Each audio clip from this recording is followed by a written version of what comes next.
Hey, what's going on here? How do I even see the live chat? Okay, here we go. First time I've ever done a live stream, so bear with me. I can't even see who's in here. Let me turn it this way and see if I can see you. Bear with me now. You can leave if you really want to watch. Y'all are going to have to bear with me on this. I'm trying to figure out, has anybody sent a question or a chat in here? There you go. Hey, what's going on, my friend Nate?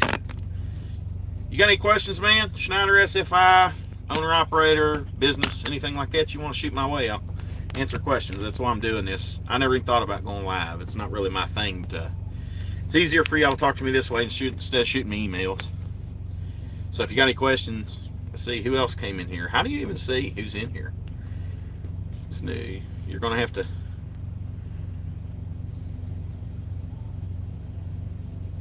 Questions, you need to just let me know, Mr. Nate.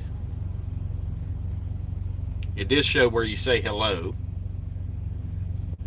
And I got 3 of you on here. Anybody follows Greg Rolls on? If you got any questions, shoot them to me. I'm learning how this thing works. I don't even see how the message works. So I did see he sent me a message saying hello. Any questions you got, go ahead, guys. I'm just hanging out. Just got off my clock and parked up for the night. Flying J in Kentucky. So if you have any questions, let me know. Otherwise, I'm going to start talking because I'm not seeing any messages from anybody. I don't know why. There we go. It's still just Nate Pintalk, if I'm saying that right. So there you go. I'm working on getting my truck with SFI. You put a deposit down in October, you may get the truck in March. Okay, that's something I didn't have to deal with. A lot of guys are doing YouTube videos. There's the guy I've been watching that's newer than me anyway, Stretch X. He does videos all the time. As far as you getting your truck, I don't know what kind of truck you got, man, but if you're on the list and you're approved, that's a big thing. Let me turn something on here. If you did that and you're coming, your money's coming to you. The rates are crazy right now. So once you get in March, you do your 4 days and you get out here. Few things I can tell you. Once you learn how to look to load board, which they will teach you, and wherever you go. If you're closest to Charlotte, you're going to Charlotte, Green Bay. You can go to many OCs, but you're going to have to go to Charlotte, Phoenix, or Green Bay to get your truck. Unless they've changed that, that's what you had to do. Those are one of 3 places you're going to go. I went to Charlotte personally from West Virginia. Hey, what's up, Chris? How you doing, buddy? I'm glad you're here. As far as you getting your truck and getting on the road, when you see your load board, and I'll tell anybody that's looking at the load board now, widen your search area out to 500 miles every time. I don't know why old heads always say, I want to go 150 miles on the deadhead. Oh, man, you ain't got to skip football for me. You can watch the live later. You know what I mean? But I appreciate it. You ain't got to skip football for me. Put it in picture-in-picture mode, Chris. But when you look at the load board, widen your search out. Just remember this. If you want to take notes, widen your search out for 500 miles every single time. If you want to try to plan ahead, what I do is do confirmed and non-confirmed loads together. It's what I look for. And then I look for the day I know I can pick it up and the morning after for confirmed and not confirmed. Now, that's when I'm planning ahead. Whenever I have to get something and I've not been able to plan ahead or a plan falls apart, I always click on the confirmed only loads. So you can book right then and there. And then I go all the way back to the same month last year, because sometimes there will be a load that's been on the board forever, probably a big contract customer for Schneider, where it's sitting there and nobody went back that long ago to look, and you're able to get it. A lot of stuff in like Laredo, Texas, and places like that, sometimes you'll have to wait. You'll need to star a whole bunch of non-confirmed loads, because coming across the Mexican border into the U.S., sometimes you're going to sit there and wait on one, and sometimes it's a home run load that will confirm. But if you go down there banking on that, don't do it. You need to just watch when you're far away. Yep, Chris is going to Schneider Walmart, dedicated in 2 weeks. Chris, you're probably going to enjoy that Walmart. Now, I did a dedicated account for Target out of Oconomowoc, Wisconsin for about 4.5 weeks. And it was really good. I did excellent as far as earning money. Michigan, Illinois, and Wisconsin. Those are only 3 states I ran in, which makes sense because there's so many Target DCs. You're going to like a dedicated, at least there's some kind of routine. Are you going to be in a sleeper, or is it going to be like a local deal, Chris? Just, you know, if it's going to be like a local deal where you can get home every day, that's really going to be a good deal. But if it's a sleeper deal, it's not going to be bad. I mean, I don't mind, you know, you kind of got to not mind being in the truck to be a truck driver, right? Did a lot of LTL and stuff, and I got to tell you, it's aggravating whether you get home every day or not. As many hours as you got to work, you might as well be in the truck. But that Walmart is going to help you out as far as making money. I think you'll probably be pretty good there. I can't speak to how much those guys can make, but if you run hard or you want to run hard and they'll keep throwing loads your way, you'll be all right. And you'll be able to save up money if you already don't need it. When you sign up with SFI, if anybody's talked to Nate Green or anybody else that's a rep from SFI, you're going to need to have a minimum of $500 down. Now, they might be able to get you in something for free, but if there's a demand for trucks that you have to wait until March, and I apologize, they're 1 truck short because I bought mine. Otherwise, I could have turned it in and one of y'all could have had my old truck. But, you know, you're going to have $500 down, more than likely, so that you can be able to get that truck. $3K. Nate put 3 down for his new freight shaker. Nate, I bet you that's going to be a good truck. Is it going to be brand new? If it's going to be brand new, you know you're going to run bugs out of that truck, but it's not going to be bad, and it's going to be warranty, I figure. The only thing I don't like about the new trucks is the camera deal. They got cameras that stick out under the thing, and I don't have a problem with cameras on a truck. I run my own camera. I don't have one on me, but I don't have a problem with that. My issue with that is you don't have access to the video on that camera. Safety does. Now, I don't care if Steve Branham, the safety guy, or, well, he was the safety guy, now he's operations manager, or the safety manager, Amy, I believe is her name now. We get messages from her on occasion. I don't care if they see it. I just want to be able to see the videos. If I'm paying to use a truck, sleeper company out of London, Kentucky, he said, yeah, it's going to be fine, man. By the way, I don't know how far London is from where I'm at. I'm in a Flying J somewhere. I tagged it in this live stream. But yeah, I'm in Kentucky somewhere, and I'm going to be honest with you. There are 23 reserve spots at this Flying J that are still available. So I'm not paying to park unless I see it get down to about 10. And if they knock on my door, I'll be a nice guy and move. But I don't believe in paying for parking. It's stupid. I already spend money in there anyway. 5 days on and 2 days off at home. Yeah, hey man, not having that,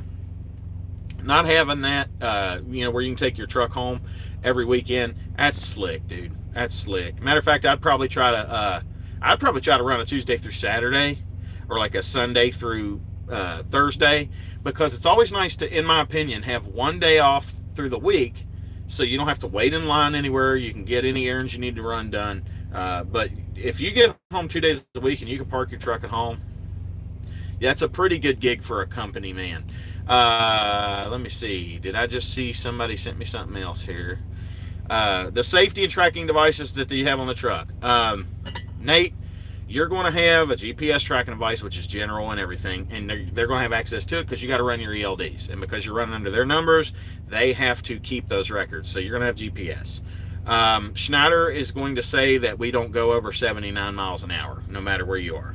But you're not governed, so you can do what you want. But you go over that 70 mile an hour gig too many times, they may give you a talking to. You're not going to get thrown out just because.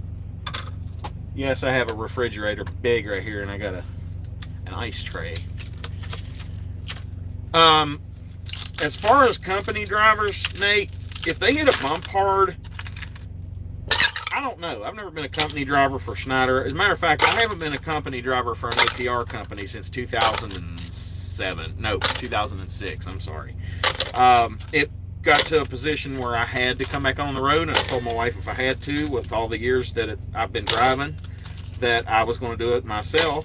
I talked to Prime, Schneider, Hirschbach, and Reisinger Brothers Transport. And although I had many options, Schneider had a load board style. That was the big one for me, is that I had a load board to pick from. 75 and 41. I'm over here off of 24. I'm way down in the bottom over here somewhere. I'll be employee, so that if you have to wear a sorry, that was YouTube. I was listening to the Supreme Court hearings on this vax mandate nonsense earlier. I shouldn't do that and give myself a stroke. But yeah, I got to keep tapping this live chat thing. Nate, as far as that whole company drivers, that none of that's going to apply to you. Big safety things will. I mean, if somebody has a cell phone and they're recording you and you're playing on your phone or something, I imagine your contract will be killed. But barring you doing anything stupid, I wouldn't worry about none of that, man. I regularly, and there's something else I do that a lot of old heads would probably get mad about. I set my cruise at 73, 74 miles an hour regularly. It costs me fuel mileage, but to me it's negligible. I'm very selective with the loads I take, and sometimes, like I say in a lot of my videos, that these guys, a lot of people don't realize that your time is just as important as your mileage rates and your fuel mileage. I try to balance all three, and sometimes it dictates that I have to go 75 miles an hour. A lot of times I'm able to roll 62. Just depends, but I mean, I'm a 18-wheel Earnhardt in a lot of ways. But no, I don't go over 79 miles an hour in any scenario, because there's been a couple times that I've kind of just went downhill fast, but I've caught it before it triggered. I think it takes 10 to 15 seconds before it triggers the LD saying it's going too fast. If you got any questions, anybody else, there's 4 people in here. If you want to talk about anything or tell me I'm a dumbass, go ahead and hit me. 1,300 gross a week, Chris. Yeah, man, I'll work as hard as anyone to say. 1,300 a week, that's going to tell you that that's a baseline, I'm sure, unless they have X amount of loads that they're only going to give you. But yeah, man, no more. Driving is driving. If you enjoy it, let me turn your damn light off back here, guys. Driving is driving. If you enjoy driving, that's hella money. Especially if you can save up enough to get a PS5 in the back whenever you're on your downtime through the week. You sit back here and race an car like me. Nate, I've heard Schneider does bonuses for hitting a certain number of loads in a given time frame. Is that correct? Nate, there was a time because of the pandemic. I don't remember if it was last year, I think in July or August, if I'm not mistaken, or the year before. I don't even remember now, man. It's been July or August. I haven't even been here. So it was last year at some point. My friend Tuff, he's out of Crandon, Wisconsin, and I got him in here and got him tied to this mess like me, but or like you guys are coming in. But he got the bonus. I missed it by one because I'd been out here so much. Oh, I was so mad when they told me I had 49 out of 50 loads.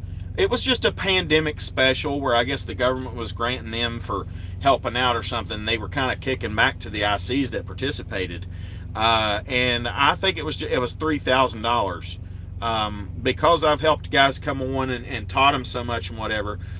To be honest with you, the bonus system that has benefited me the most is referral bonuses to SFI, which I'm no longer a customer, but they helped me start my business, so I'm not going to complain. If you got no money to start, go to SFI. It's not a bad gig. I just don't like the camera part for the new trucks, but beggars can't be choosers.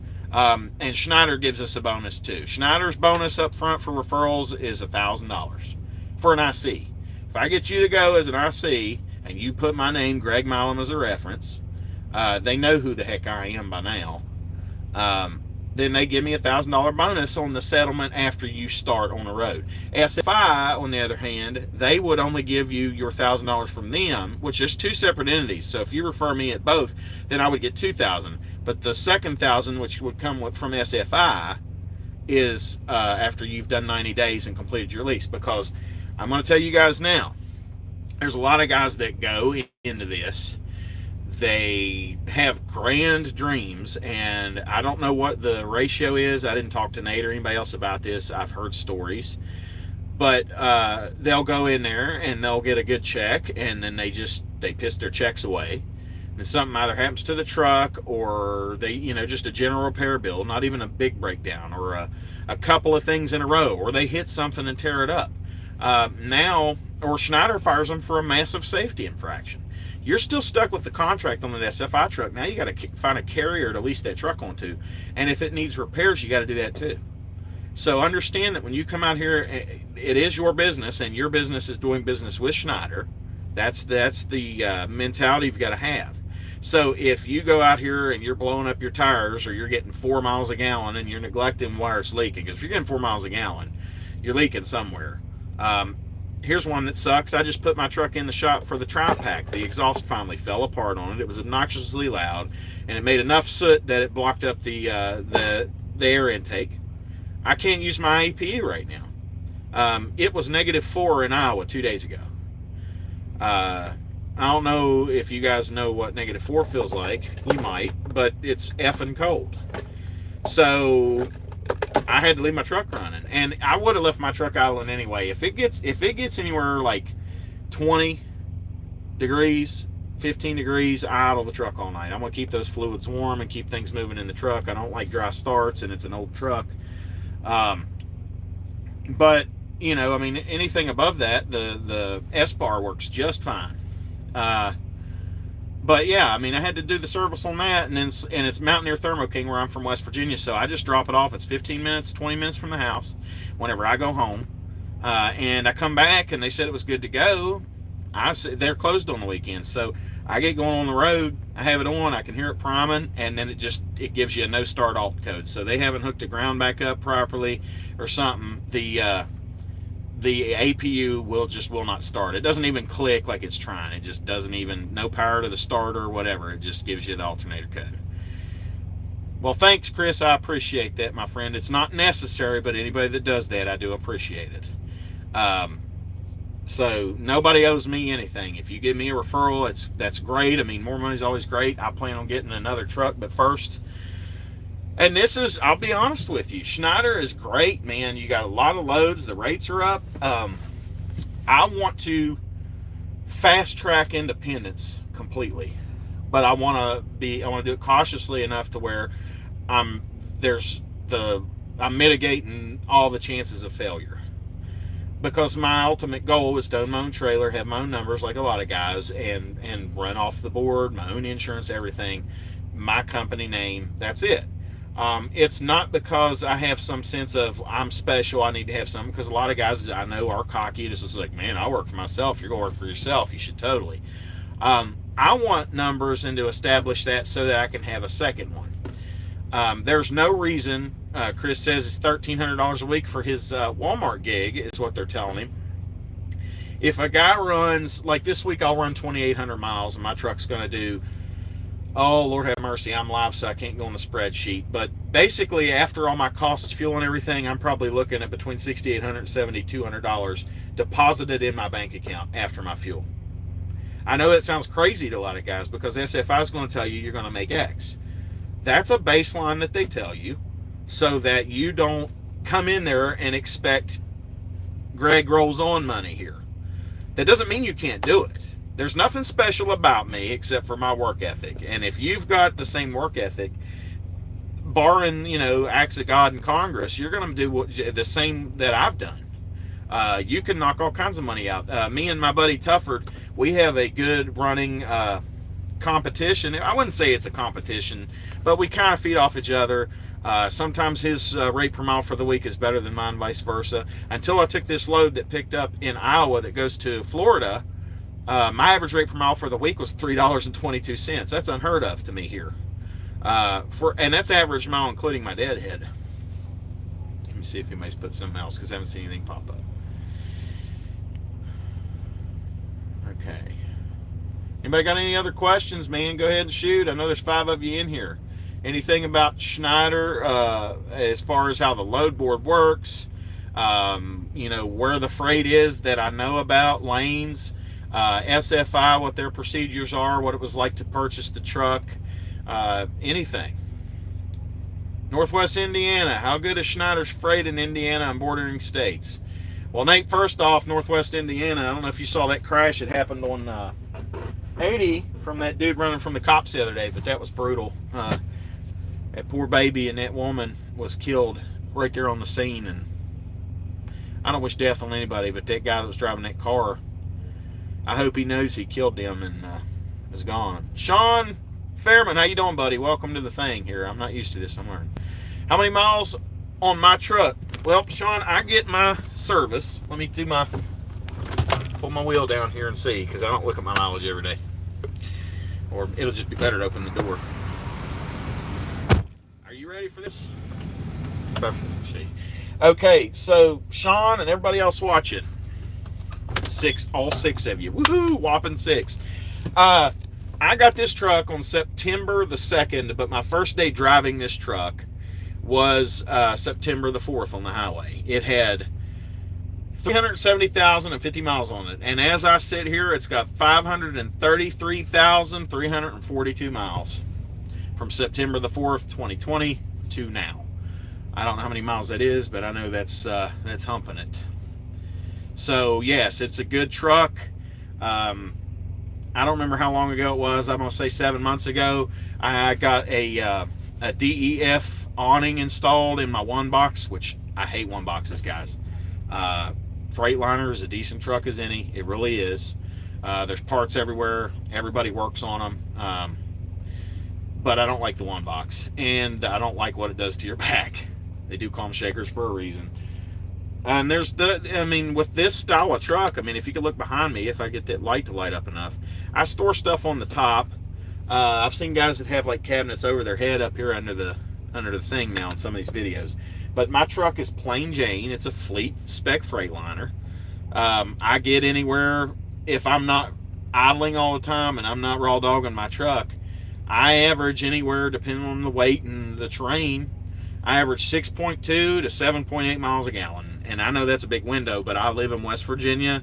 I go down the turnpike a lot to the Carolinas. If I can find loads that go from Carolinas to Ohio or the Midwest over there, I go back and forth all the time. So that's what I do. But yeah, as far as Sean's question about if I have a good one, then yes, my truck has been, and it's luck of the draw, I guess, but every 25,000 miles, oil changes. I don't change the Davco filter unless I absolutely need to, but yeah. Oh, thanks for the fridge comment, gentleman who just come in here. I'm learning, guys, bear with me. Okay, orientation in Indy orientation. That one's not bad. That's actually in, I always get these two confused. There's one by St. Louis and there's one by Indy, and there's Edwardsville and Evansville. Both of them are okay. The one that's in St. Louis, the St. Louis garage, those guys in the shop are pretty good. I can't speak to the Indy shop. I haven't heard anything bad. There are showers. They're pretty clean.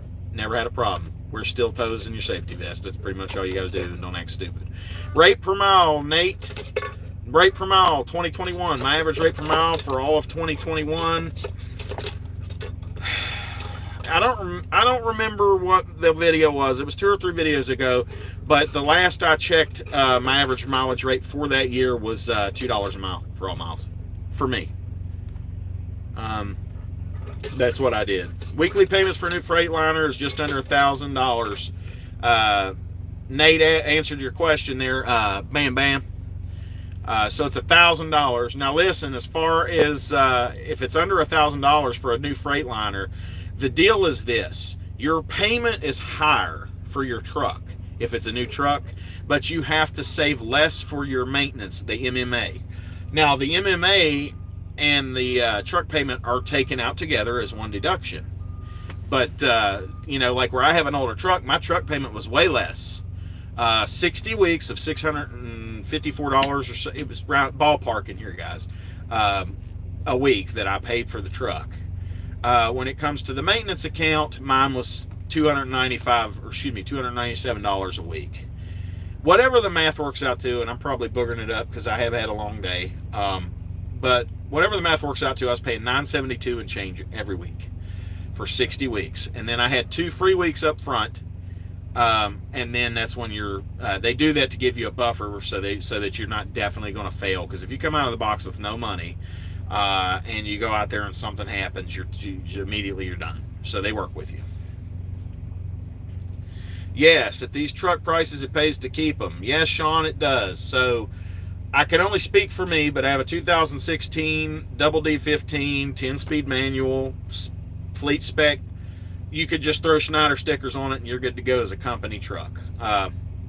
With the side markers and stuff, which that's helpful. It'll be really helpful if you were pulling a flatbed, need to light up the the bed to tie down or whatever. But my truck was, like I said, 2016 Freightliner fleet spec.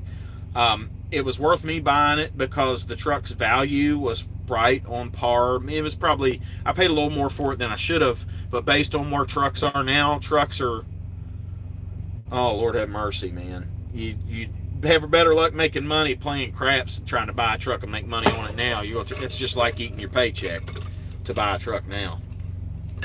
Leasing a truck, Schneider buys X amount. I'm sure they got contracts with PACCAR for the Kenworths and Volvo trucks, International, but especially Freightliner, since that's 98% of their entire fleet, including ICs.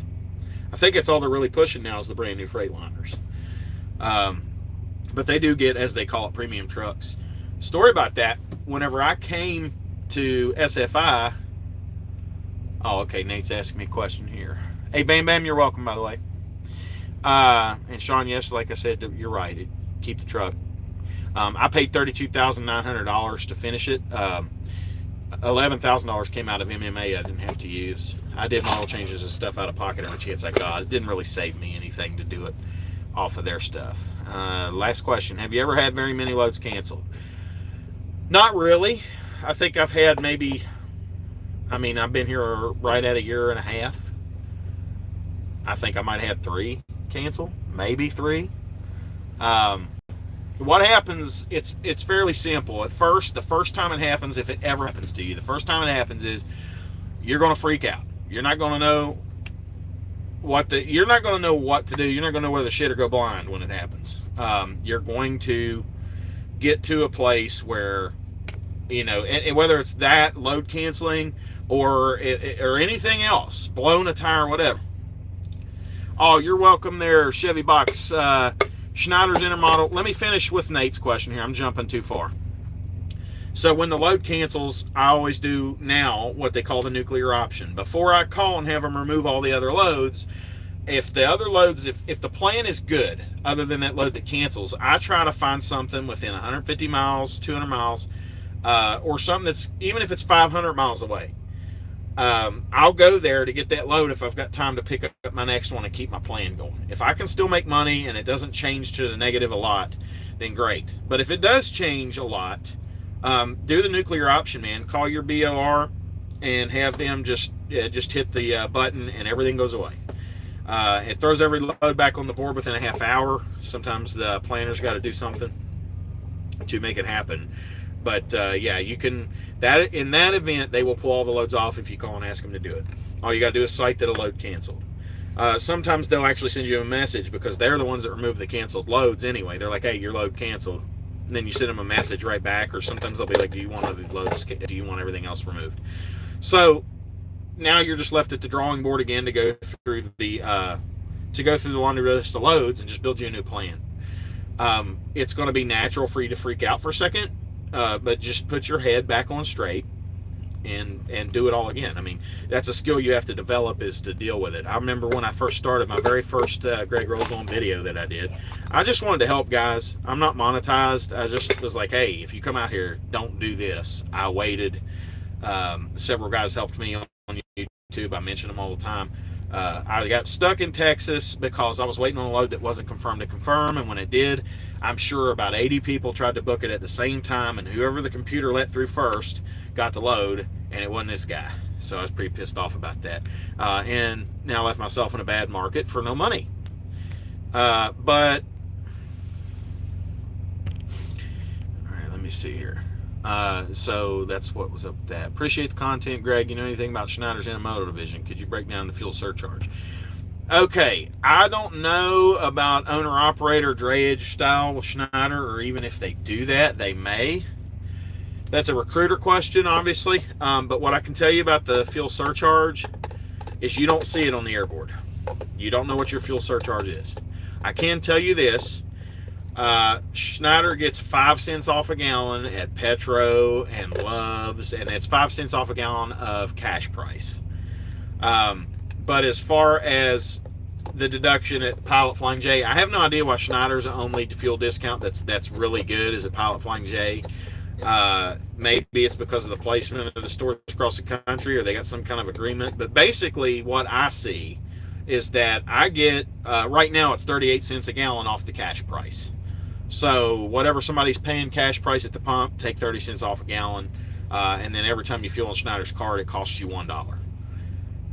So Pilot Flying J, I mean, and they're just, dude, look, I don't hate them, but I do not like Pilot Flying J. I prefer mom and pop all day, even if it's dirty and run down.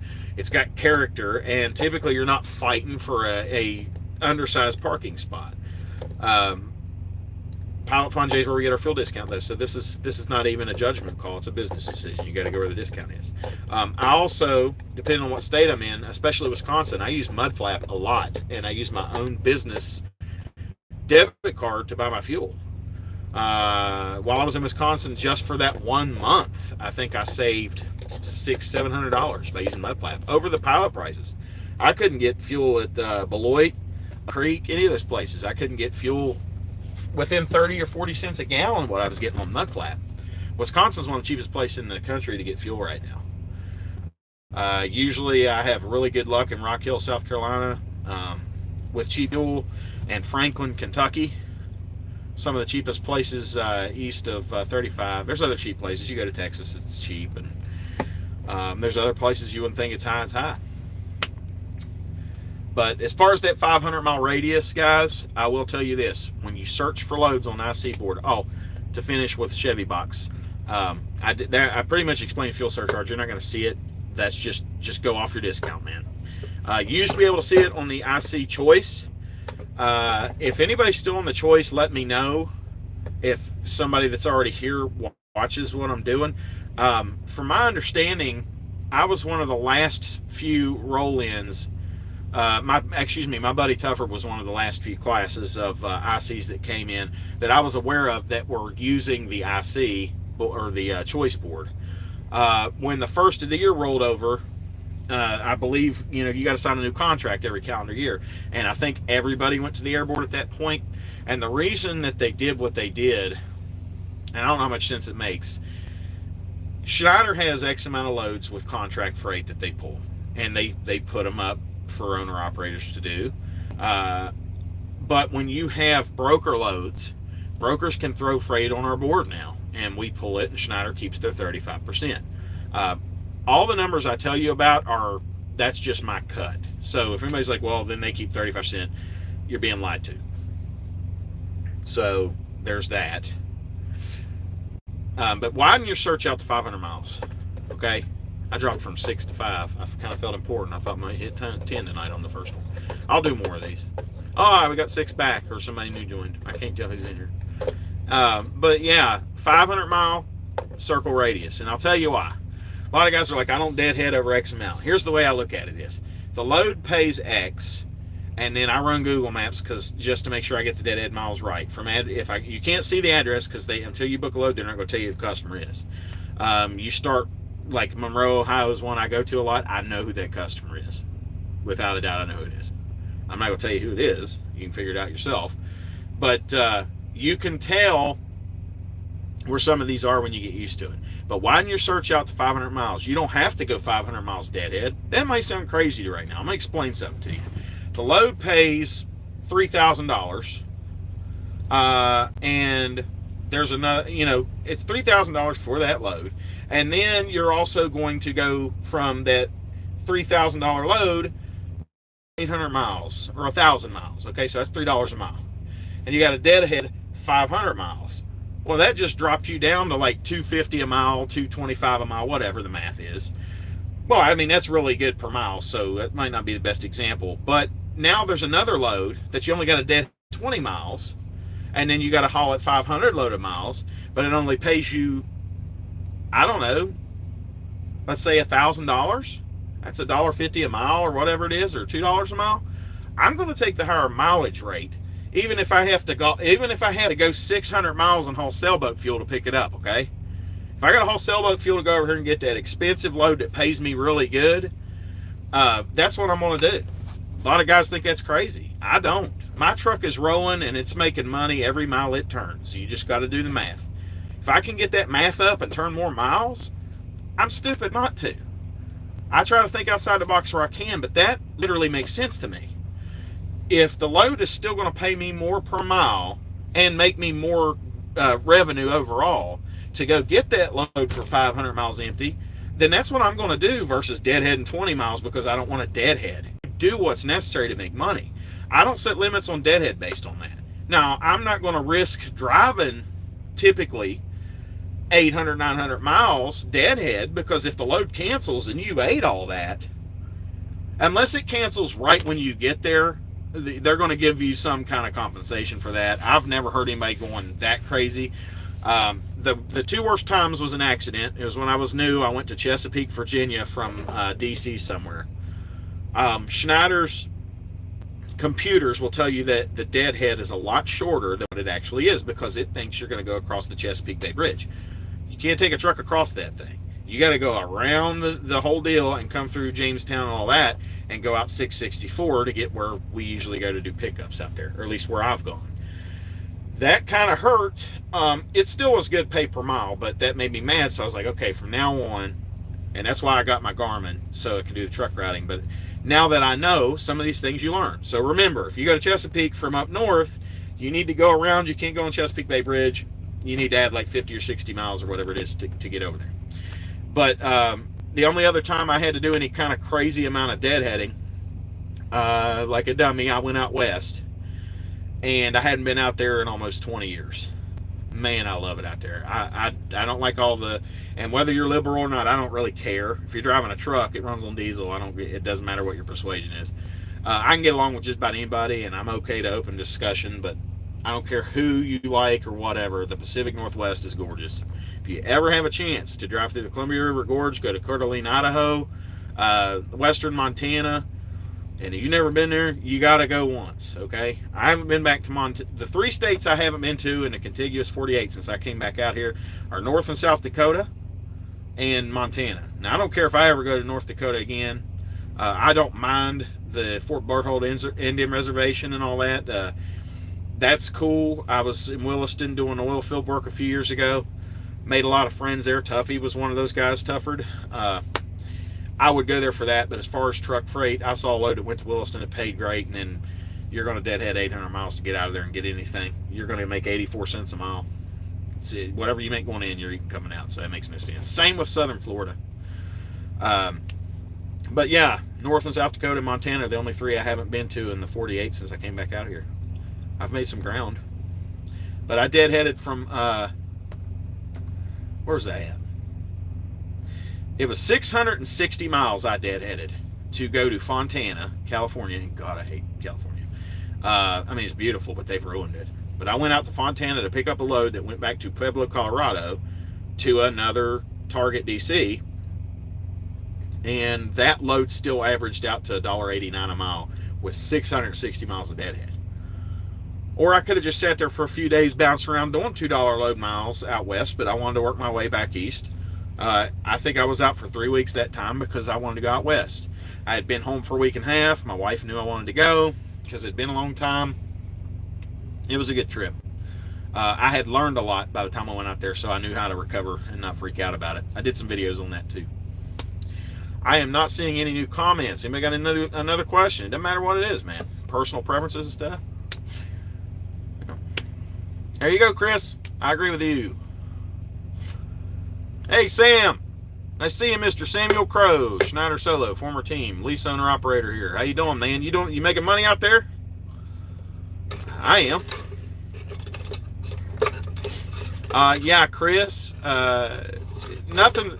You're right. It's not crazy, but guys already have it in their head that, I mean, and some people just don't want to do that. Some people also don't want to run hard. You can come here and not run hard and still make some money, but why would you take on all that? Just stay home or be a company guy. I'm trying to make something here. I'm a creator, and I don't mean a content creator on YouTube. I guess I'm that too, but there you go, Sam. You're doing what I'm doing. Man, I'm telling you, a lot of people's leaving a lot of money on the table. Rates around Maryland, bam, bam. It's hit or miss anywhere you go. If I could pull it up right now, I could kind of give you some rates. Somebody else that's watching this might be able to, maybe Sam can pull it up if he feels like it and kind of give you an estimate. But you'll usually start, when you search on the load board, say no to cheap freight. Those old stickers you used to see on owner-operator trucks, do that. Pull up your loads on whatever your criteria is that you want to do, and then at the top you'll have a sort section. There's one and only sort that I use, and that's total rate per mile. Total estimated rate per mile. That includes your deadhead and your loaded together.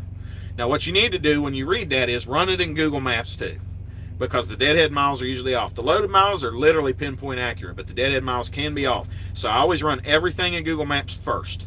If it's a load that I have saved in favorites that hasn't confirmed, I go ahead and have that written down so I know. But once you run it and figure out what your actual rate per mile is going to be, that's what I do. I've seen loads in Maryland that can be $4 a mile going to like DC somewhere, like a short run. I've seen long runs come out of there going to Ohio.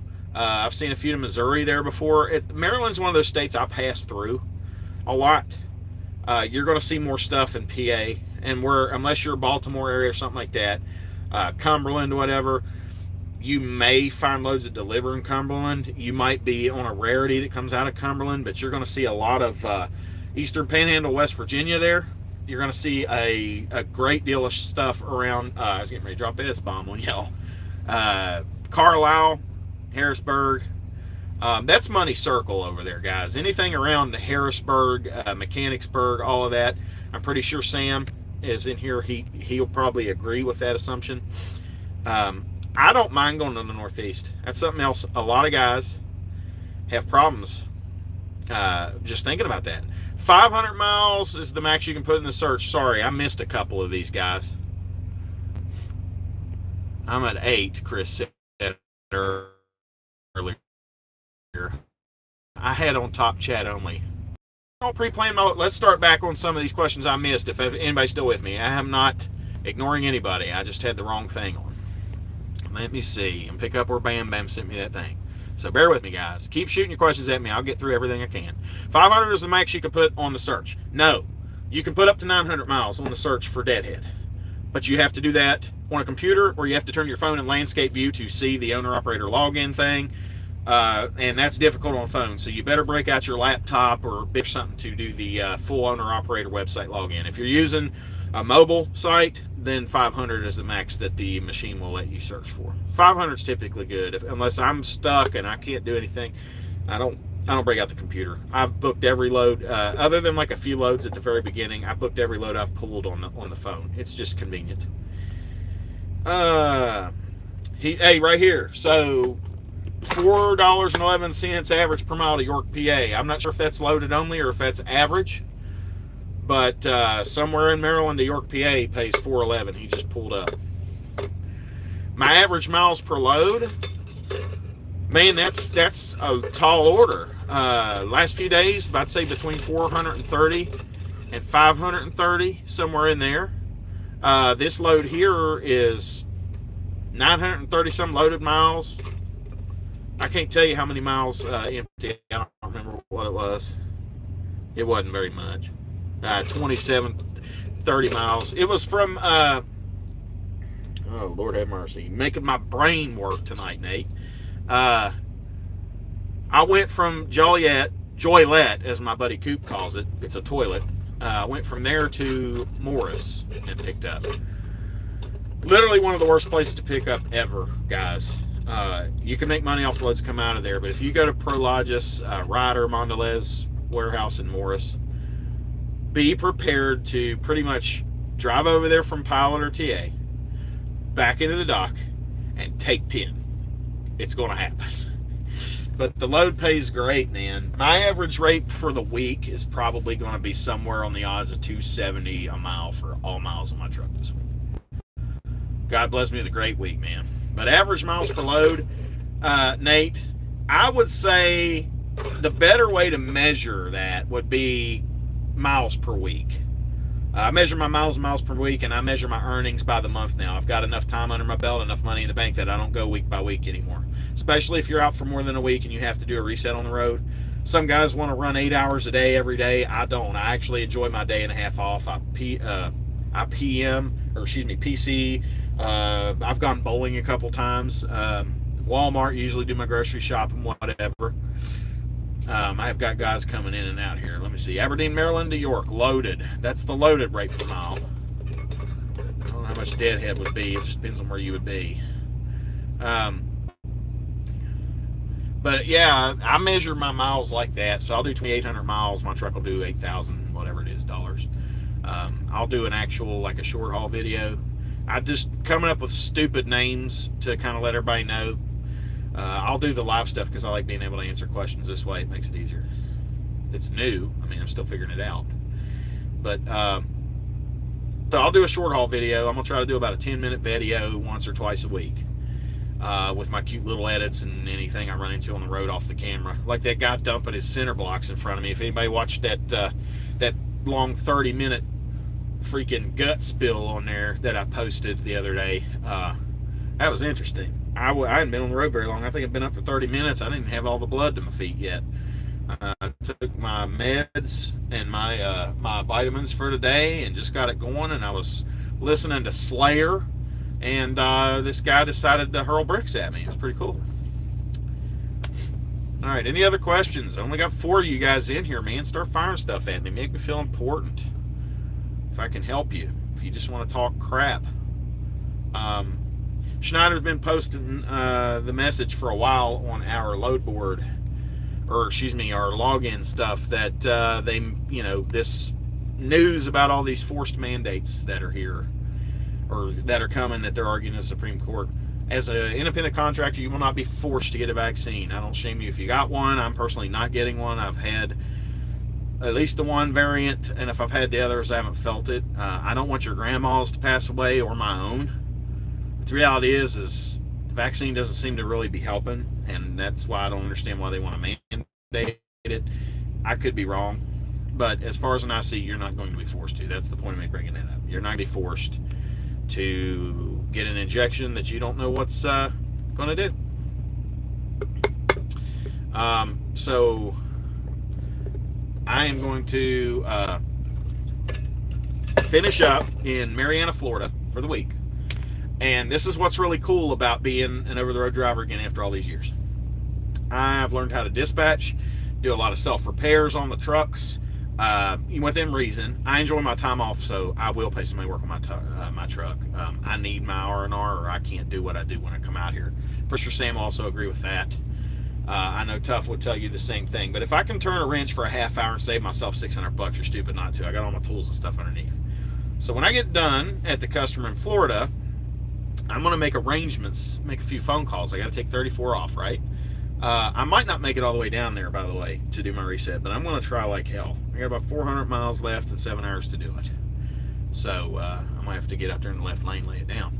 But if I can get over there and leave my trailer at the customer and tell them we'll come back and get it later, and they're fine with that, I'm going to go to Panama City Beach or somewhere. I'm going to bobtail and park in one of those parkings, and whether it's too cold or raining or what, I'm going to walk on the sand to decompress. I mean, how often can you just go to Florida off season, right? That's the way to go.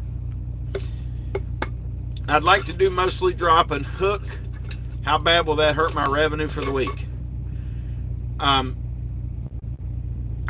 Yeah, wow, Chris, or Sam, that's pretty cool. You're coming from there.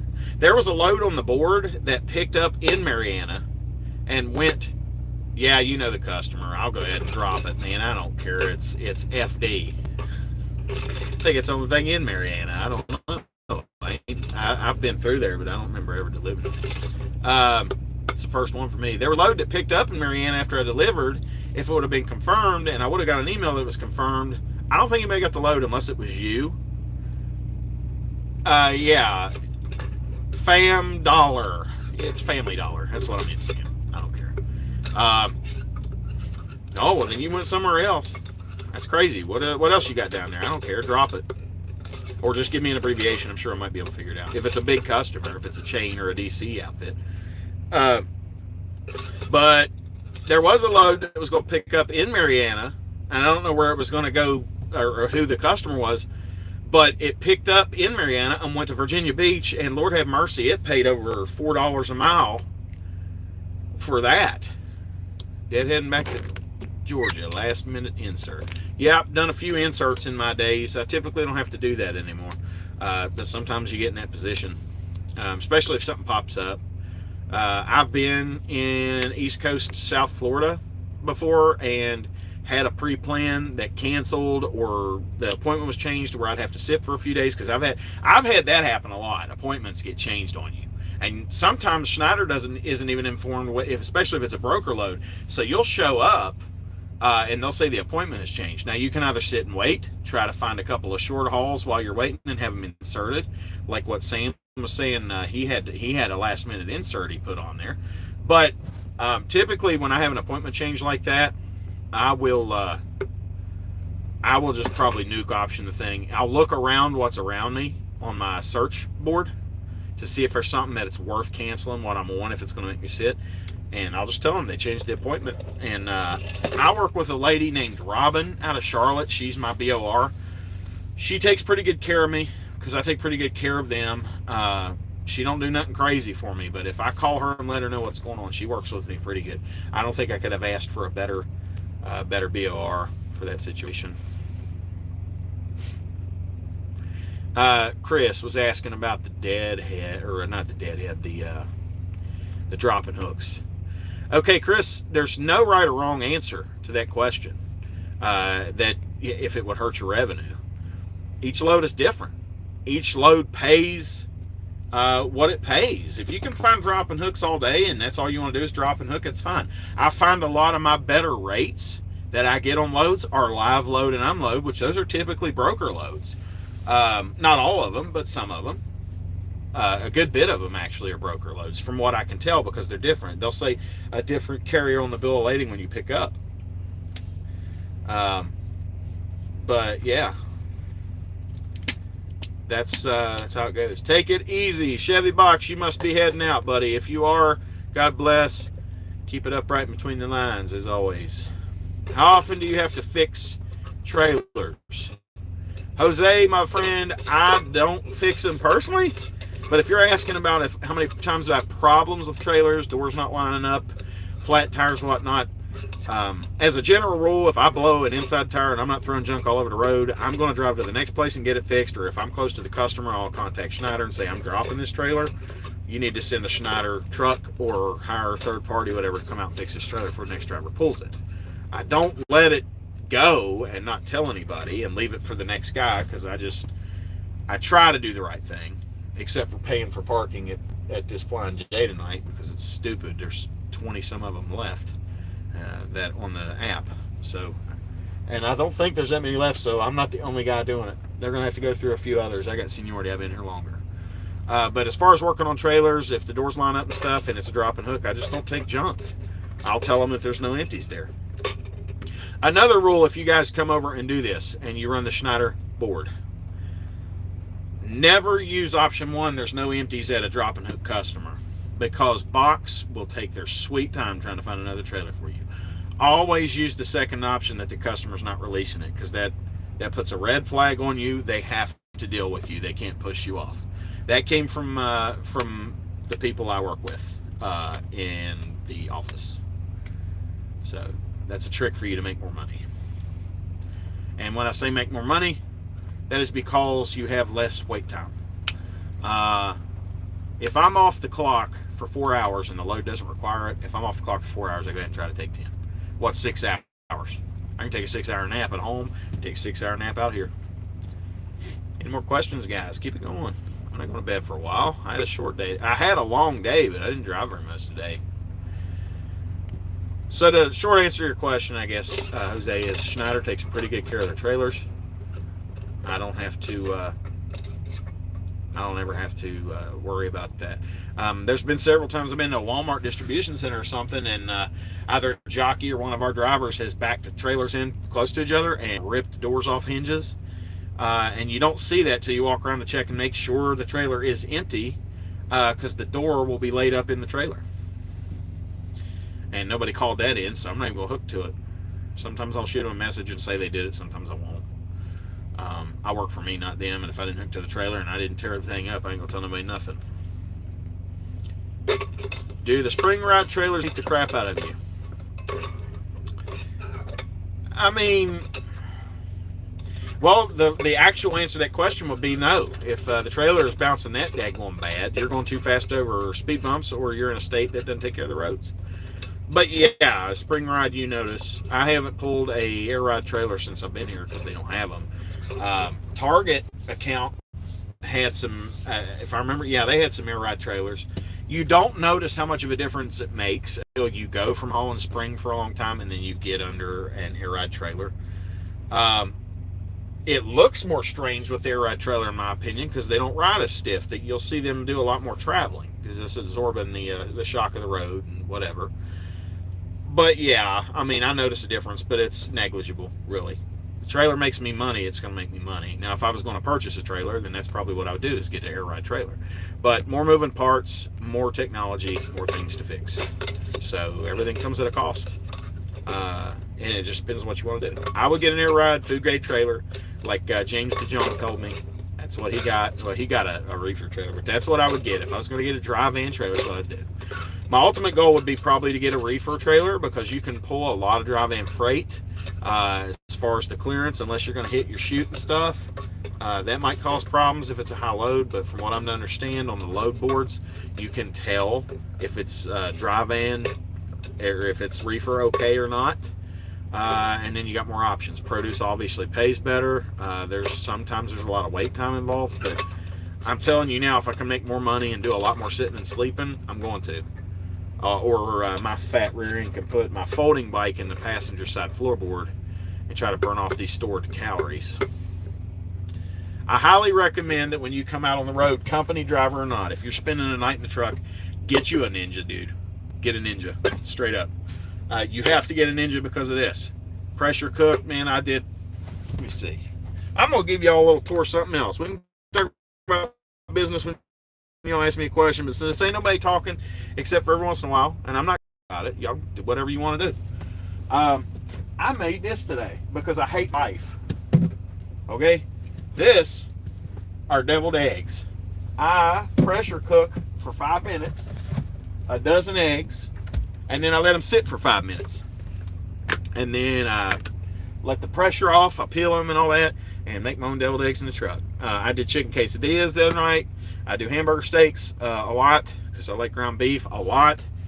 Oh man, I do everything. And because I have my own freezer, I buy that Carb Smart ice cream. I really am trying to stick to the ketosis type deal again, because it's really the only things that ever worked for me. A couple years ago, I lost 55 pounds in 3 months. So I just usually derail PJ Fresh, Moe's, Taco Bell. You know how it is. But yeah, get a Ninja. It's versatile. Air fry, air crisp, slow cooker, broil. I broil all my chicken and my hamburgers. I don't need a grill. I don't need anything that makes a massive mess. I clean out one pot and one rack, and I wipe the lids and stuff out. I do my dishes, which I only use Tupperware bowls, but I wash those when I go to take a shower. I'll throw them in the Kroger bag and do that. One more thing I'll show you guys. I haven't been excited about a product in a long time like this. Maybe you'll think this is funny, but there'll be a situation, mark my words, where you wish you would have had this, okay? And when you make good money, you can be frivolous, all right? I'm going to make a YouTube short that I think is pretty funny again. I made one earlier and I lost it. This is called a Lugabaloo. At some point, you're going to get into a situation where a porta potty has Hep C that you can visibly see, or something, and you're not going to be able to take a dump. Or like last night, I took a dump when it was -4 I always carry my own wipes and stuff. But sometimes, as gross as it is, and everybody knows, let's be men here, get you a bag or some bags, get you some kitty litter, which will help with traction in bad weather if you absolutely get stuck like on ice, because it's the funniest thing in the world to see a guy who's sitting flat who just spins his tires. We've all been there. So kitty litter is good for many things, but you can put kitty litter in that bag, and then when you're done, you know what to do. I ain't trying to make it a gross thing, but I just thought it was kind of cool. I think I paid $14 for that thing, and now I don't have to squat in here or out in the, you know, like a gorilla in the woods if I get stuck. I try to plan my days better than that, but we've all been there at some point, and if you haven't, you will. And if you don't think you will and you haven't, you're a liar, or you need to play lottery right now. So I'll get off the using the bathroom. Nate, Carb Smart chocolate is the best. Chris, it is. I will destroy one of those in 2 days. Okay. Nate said you'll get over the Pacific or if you get a reefer. Yes, you will. Apples, oranges, cows in the plains. Jose, was the hell yes for the shit bucket? It is, man. It's called a Lugabaloo again for anybody. They don't pay me to say nothing. I just got it today. I know you can get just a regular 5 or 7 gallon bucket. 7's a little bit taller. And Walmart says it sells an Ozark Trail toilet lid that you can put on. Hold on, I need to drink. Throat's dry. I've been talking forever. If y'all can't tell, I like talking anyway. But I went to Blaine's Fleet Farm somewhere in Illinois. I don't remember now. But they had one. I'm the kind of guy who I make phone calls before I pull a 53-foot underload into their lot. But I was like, hey, y'all got a shit bucket? And they're like, yeah, we got a couple of them. And I pulled in there and there wasn't none on the shelf. And I said, please tell me, it says you got one. Young guy, grossed out, goes in the back, gets it. And now I got it. Okay, picking up where we left off. Hell yeah, must have been for the shit bucket. Bam Bam said LOL. Dude, the Carb Smart chocolate is the best. We covered that. Where did you get that? I need it, Nate said. Blaine's Fleet and Farm, but they got them at Dick's Sporting Goods and Cabela's too. Just you need to shop online before you get it. I had a situation, Bam Bam said, I had a situation when I worked at Prime that I had to resolve with 2 plastic bags under the trailer. Let her rip, Skip. Hey, I went to the Albanese factory in wherever the hell, Illinois. I know y'all know what I'm talking about. But anyway, I went to the Albanese factory. Those sugar-free gummy bears will put the devil in you, but they really are good. Like, you're like, man, I'm only going to eat 5 because I know it's going to make me just, you know what it does. It sounds like the rain hitting the truck right now outside. But those things are good. And I'll be going down the road, okay, I'm going to eat 5. Then you just keep going. There ain't no sugar in them, whatever. Oh, no, I remember what these do. You're fine for about 4 hours, and then you start getting the Harry Dunn noises going off Dumb and Dumber. Just go, oh, no. And you know what happens. You're going to be sitting for a while. Hobart, Indiana. Jose. If you're asking the store, it wasn't in Hobart. But I know Hobart. But I was closer to, I think I was only about 60 miles from Joliet. Bayman's laughing at my dumb stuff. But yeah, man, no, I've let's see. If I'm real rural, I'll just use the ICC bumper as my seat and kind of lean. But, you know, all joking aside, man, like, you know, once or twice a day, I'm a big boy. I need to lose weight. That's what I'm trying. And once or twice a day, I gotta go to the bathroom. Now, obviously, I get fuel. I hunt fuel. I use Mud Flap. Obviously, I use the Pilot app. I use Mud Flap sometimes. I've only fueled at Love's a couple times close to the house just to get me enough to the best fuel deal in Ohio from Charleston, West Virginia, or wherever. But if I'm not fueling at Pilot, I use Mud Flap, which saves me a lot of money as well. But regardless, when I get fuel, I try to buy cheap fuel when I find it. But if I can just fuel every other day or every day, I do, because you're getting through there to go, you know, the bathroom, brush your teeth, get a shower, whatever you need to do. Anyway, But I don't know about you guys, but if I'm in a dead sleep here in about 2 hours and I wake up with the quickness and I got something I got to resolve, the blinds are shut, dude. If you've got what you need, just, I mean, well, it's, you know, we can do what we got to do and be a good guy tied up and then throw it away in the morning, or just be an asshole like everybody else is out here nowadays and just drop it out the door. Just remember, drop it out that other door. Otherwise, you're going to have you're going to be walking through the mud going to the inside of the truck stop in the morning. I typically don't go to the truck stop in the morning. And no, I don't throw my garbage bags out the window, regardless of the contents of the bag. Have you been to New York State often on the airboard, Sam? I hate the thruway. It's a good road, but I hate the thruway. It's expensive. On air, yes, I've been there. Frankfurt is usually. James Harris, what's up, man? Let me see here. To answer Sam's question, yes, I've been across the thruway several times. I've picked up in Syracuse. I've delivered in, oh, Lord have mercy, there's a town over by Buffalo I've been to several times. But usually when I go into New York, I'm going to Frankfurt to deliver at the TSC up there, that DC. When I go to TSC, I usually try to get a load out of TSC. And I usually end up in Maine. I go to Maine. When I'm in New York, I usually end up in Maine or New Hampshire. If you get to the Northeast that far, eastern New York, whether it be, the city, I just pass around. But I usually go from Frankfurt to New York. The furthest Frankfurt, New York, I'll go up to Maine.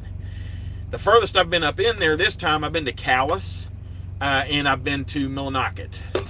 And it doesn't bother me, because usually I can get to Portland or somewhere, and I get something that gets me down to Jersey. And Jersey it's a shit show, but it's got a lot of options, and freight is always moving and shaking. It's ports, so there's always something. And then, I've dedicated to before. You can go down to Wilmington, Delaware, Biden land. But other than the money boxes, the Northeast don't bother me. People drive like crap anywhere you go, man. I saw more fatal accidents on the highways of Iowa and Indiana, especially 65, man. If you really don't care about your 70s, drive 65 every day. And I don't mean speed, I mean the interstate. More questions popped up. All right, I said hey to Mr. James Harris. Ran reefer for Frey Miller, where Big Rig got his trailer. I had to crap in a bag at a produce shipper in Cali because they had me at the dock for 16 hours. Nate, did you question them, see if you could drop and run somewhere, like just to goof off since you was going to be there for a long time, or did they require you to sit there? That's an interesting question. I would ask for something. Chris Bollinger says, one of the things I don't like about the new SFI trucks is they come with factory fridges. I want a fridge like yours. Nothing stopping you. Pile them up. Pile it up. Hey, you got 2 fridges? That's twice the food, dude. Figure it out. You can use something. Make moonshine in your spare time. Yep, I got a big freezer. This is a Magic Chef. I got a Home Depot. I had a serious problem with refrigerators, guys. I don't know if they're not made for trucks or what. But, yeah, I kept losing there's like a cutoff that would, clicks the compressor on and off. And that would stop working. And I had, that was on 2 fridges. And then my 3rd fridge, the compressor itself seized up. This is my 4th fridge inside of 15 months. Maybe it's because fat ass is in and out there too much. It's got to cool too much because I'm always in it getting something. Here, I think what has helped. Sorry. I don't care to shave my truck. I don't have piss jugs and stuff laying everywhere. I'm not that gross. All right, so first things first. Cool stuff that might make your truck cool. Okay? I have an actual smell good here. And then Tuffer told me about this. This is a magnetic power bar that sticks to my fridge. I don't even know if I'm holding my camera right. Can I flip my camera around while I'm talking to you guys? Yes, I can. All right, so I got my vest and stuff. I actually put a screw-in hook there. I got tired of the command strips falling off and the risk of blasting me in the head. But anyway, this is a heavy-duty magnetic strip power bar that goes on the side of my fridge. And then I have the Febreze brand smell good thing. This ice tray you can get at Fleet Farm. This seals and makes it watertight going down the road. If you're going to go down the road and make ice in your fridge, you need something waterproof. I can hold the thing up right now, hold it sideways. Well, it leaked, but that's because of this. I'll show you why it just leaked on me. When you pour the water in there, it's got like a little thing, and you're supposed to, once you seal it, dump that out somewhere, and then it won't leak. I always hang my paper towels right here on a couple of shock cords. I'm not very special. I'm a pretty simple guy. I try to tell my wife how simple I am all the time, and she thinks I'm just difficult, I guess. But yeah, big freezer. There's nothing because I cooked everything. The fridge is vinegar. I swear to God, it's not refrigerated piss. Got my CPAP stuff because, again, fat boy.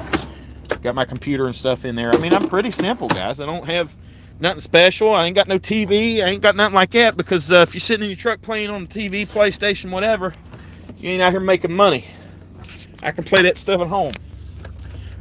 I'm trying to see if I got my lights and stuff. I LED'd everything in here. They flicker when they come on, but it brightens it up.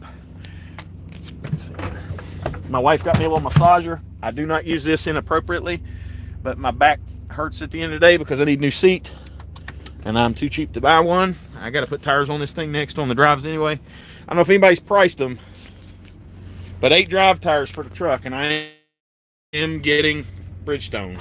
I'm getting high dollar virgin tires.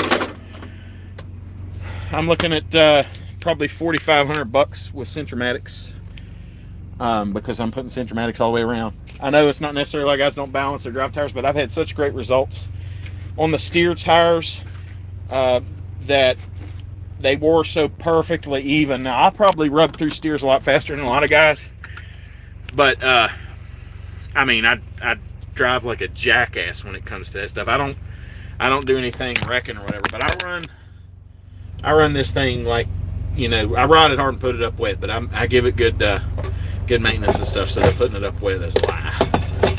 But I run through steer tires, I guess, a lot faster than some guys. I get right around a year out of steer tires. Some guys say they can get 2 or 3. I don't know if it's the way my truck's set up or if I am really driving like a jackass. Now, I only went through one set of Goodyear Fuel Max steer tires. I had used ones on here when I got it that were in the okay shape.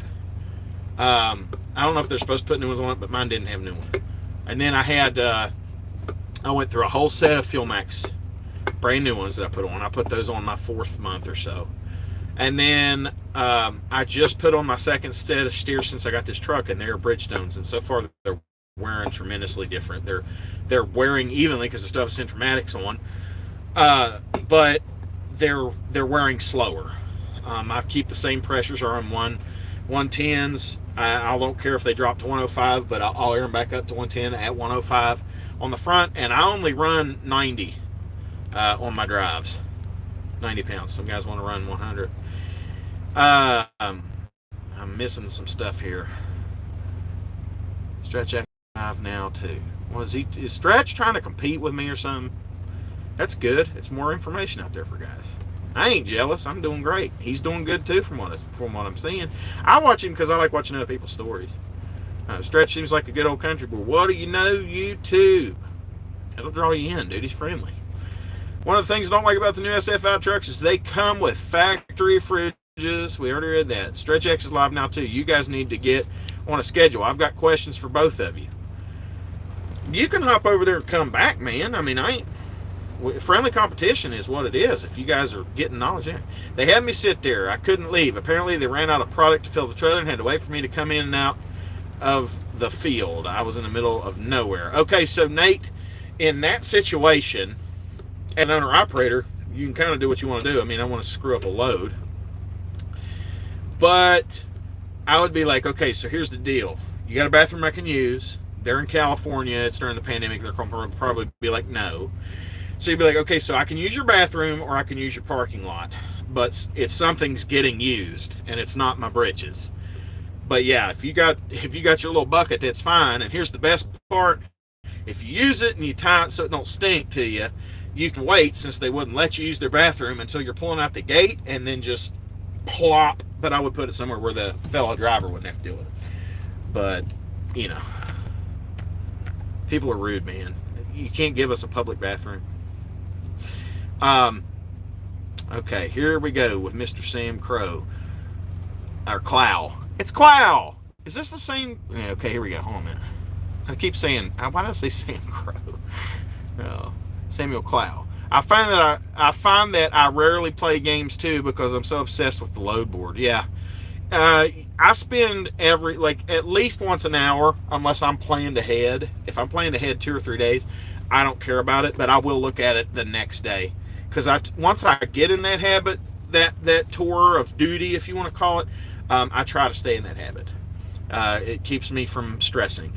When you run yourself out of pre-plans, you fret more. Not badly, but you fret more. The Centromatics, Sam, if you get to Centromatics, man, the next time you have a rotation, well, you don't rotate steers, but you know what I'm saying, you can put them anywhere. But the next time you get tire service, I bought my steer tire Centromatics at the Carlisle Petro TA Service Center at the Petro.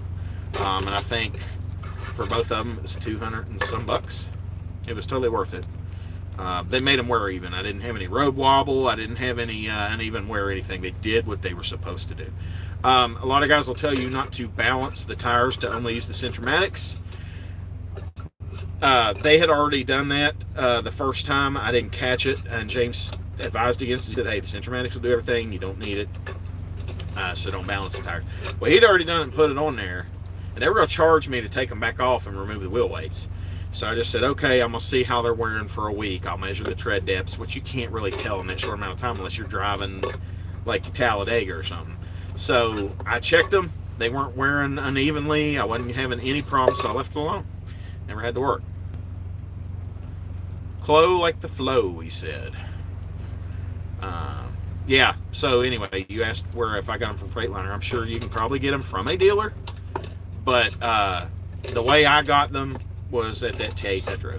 Do you have a slow cooker or a George Foreman, says James Harris. James, get a Ninja. The new Ninjas have the all-in-one lid. Get a Ninja, dude. I'm telling you. I broil hamburgers, broil chicken breasts. I do meatballs and Little Smokies and that barbecue sauce in the thing. I don't do that very often because the meatballs and the Little Smokies both have carbs in them themselves. But I use G. Hughes brand sauces. I actually have one out in a minute. This is clucking sauce. I didn't put it in the fridge after I ate chicken earlier. But this dude here, I'm assuming this is reversed, but sugar-free dipping sauce by G. Hughes. This guy, they use a lot of sugar alcohols in their stuff to make it sweet, which are you don't count those carbs, or you count only half of them. But this stuff is good. The barbecue sauce, if you can find the ketchup and the steak sauce, those are the two hardest ones to find. And that's a big thing for me, being a fatty, is that I like to have a lot of different sauces and spices. One way I just failed my ketosis was I learned how to do my own low country boil, as they call it, as a quick recipe to share, because this is turning into a cooking show now, apparently. A cup of vinegar, a whole bottle of Worcestershire sauce, half gallon of water, a whole small tin of Old Bay seasoning, and then Tony Chachere's to taste. Sorry. Anyway, when you jump over to that, you bring that to a rolling boil. Get you a 3-pound bag of red potatoes, dump, let them boil for 15 minutes. After 15 minutes, open the lid again, cut you up an onion, and cut you up some andouille sausage. I guess that's how you pronounce it. It's a Cajun-style French sausage. It looks like the kielbasa, you know, the horseshoe-shaped sausages, but it's called andouille, A-N-D-O-U-I-L-L-E. Cut that up in there, throw it in with the onion, 5 more minutes or 15 more minutes. Keep that rolling boil going. There's a boil option on the Ninja. The Ninja's all you need. You can get a freaking George Foreman grill. You can get all this stuff that'll make a mess and take up space in your truck. I did that mistake. Now that's a mistake to me. It might not be to you. But I had too much going on in here in the way of appliances for the simple lifestyle I'm leading. Because what happened was I started making so much money that I was just like, well, if I need this, I need it because it's a write-off. It wasn't to be frivolous. But I don't need it all. And I prefer my space, and I don't like hearing stuff clank whenever I hit bumps in these trucks, because it doesn't matter how, I don't care what you do at a Freightliner, your bones are going to get worked on, okay? But once you get that sausage done, then you're going to throw, if you want to do quarters of corn, throw your quarters of corn in there. 15 more minutes, turn the heat off, open the lid, throw your shrimp in there, or whatever shellfish, if you're going to use that. 5 more minutes, let it sit in that for 5 minutes with no boil. Then pour the get the junk off of it, you're good to go, man. It's just Cajun freaking low country boil. Good stuff. To me. But I'm a fatty again. Okay. Chris said he jumped over to Stretch X to say hi and he shut it down before I could say hi. Well, I didn't. It wasn't intentional that we stepped on each other. As far as the times, if he leaves his up as a video after the fact, mine's an hour and 21 minutes long. That's crazy. I don't care to talk to you guys, man. I got friends all over. I hope every one of y'all becomes a friend of mine. I got enough enemies out there. Actually, I have none. I'm pretty simple, guys. I just like talking to people. And if I can help you out, we need more happiness in the world, man. We're all drivers here. We're dreaming to. Sweet hi, said James. And I'm telling you, that Ninja is an end all. I cook in the truck. Some people don't cook a lick in the truck. They treat themselves to dinner every day. They might get a couple sandwiches, something simple, bologna sandwiches, whatever. That's fine. I find that I don't cook every day, but when I cook about every 2 or 3 days, and I'll make 2 or 3 things, and then my fridge is good. All I got to do, and I don't leave my mic hooked. I don't have my microwave hooked up all the time because it slides around. There's no microwave I have found that will fit in that little spot there. Okay, doesn't happen. So I leave it up on the top. And when I need it, I got to climb up there and get it, whatever. But I use my microwave maybe 3 times a week, so it's not a big deal. Do you measure your average fuel miles per gallon economy per week and or overall? And what do you average mile per gallon wise? Well, Samuel, the way okay, hold on, let me finish. Chris said he did. He'll go back later and watch it. I'll skim through it. I can't watch everything everybody does. It helps me to watch, but yeah, I'll go check it out too. Like I said, he seems like a fine dude, country, laid back, down to earth, and that's my kind of people. But I like people from everywhere, man. My ex-boss in the oil field was a guy from Jersey. He used to play NFL football, Mike Jones, and he's a big guy. From Jersey, I don't care. That guy sounds just like Peter Griffin, except for he'll beat you up. As far as my fuel mileage, I do it on a weekly basis. What I'll do is Monday midnight, I will hold the trip after I write down my numbers and I'll reset it.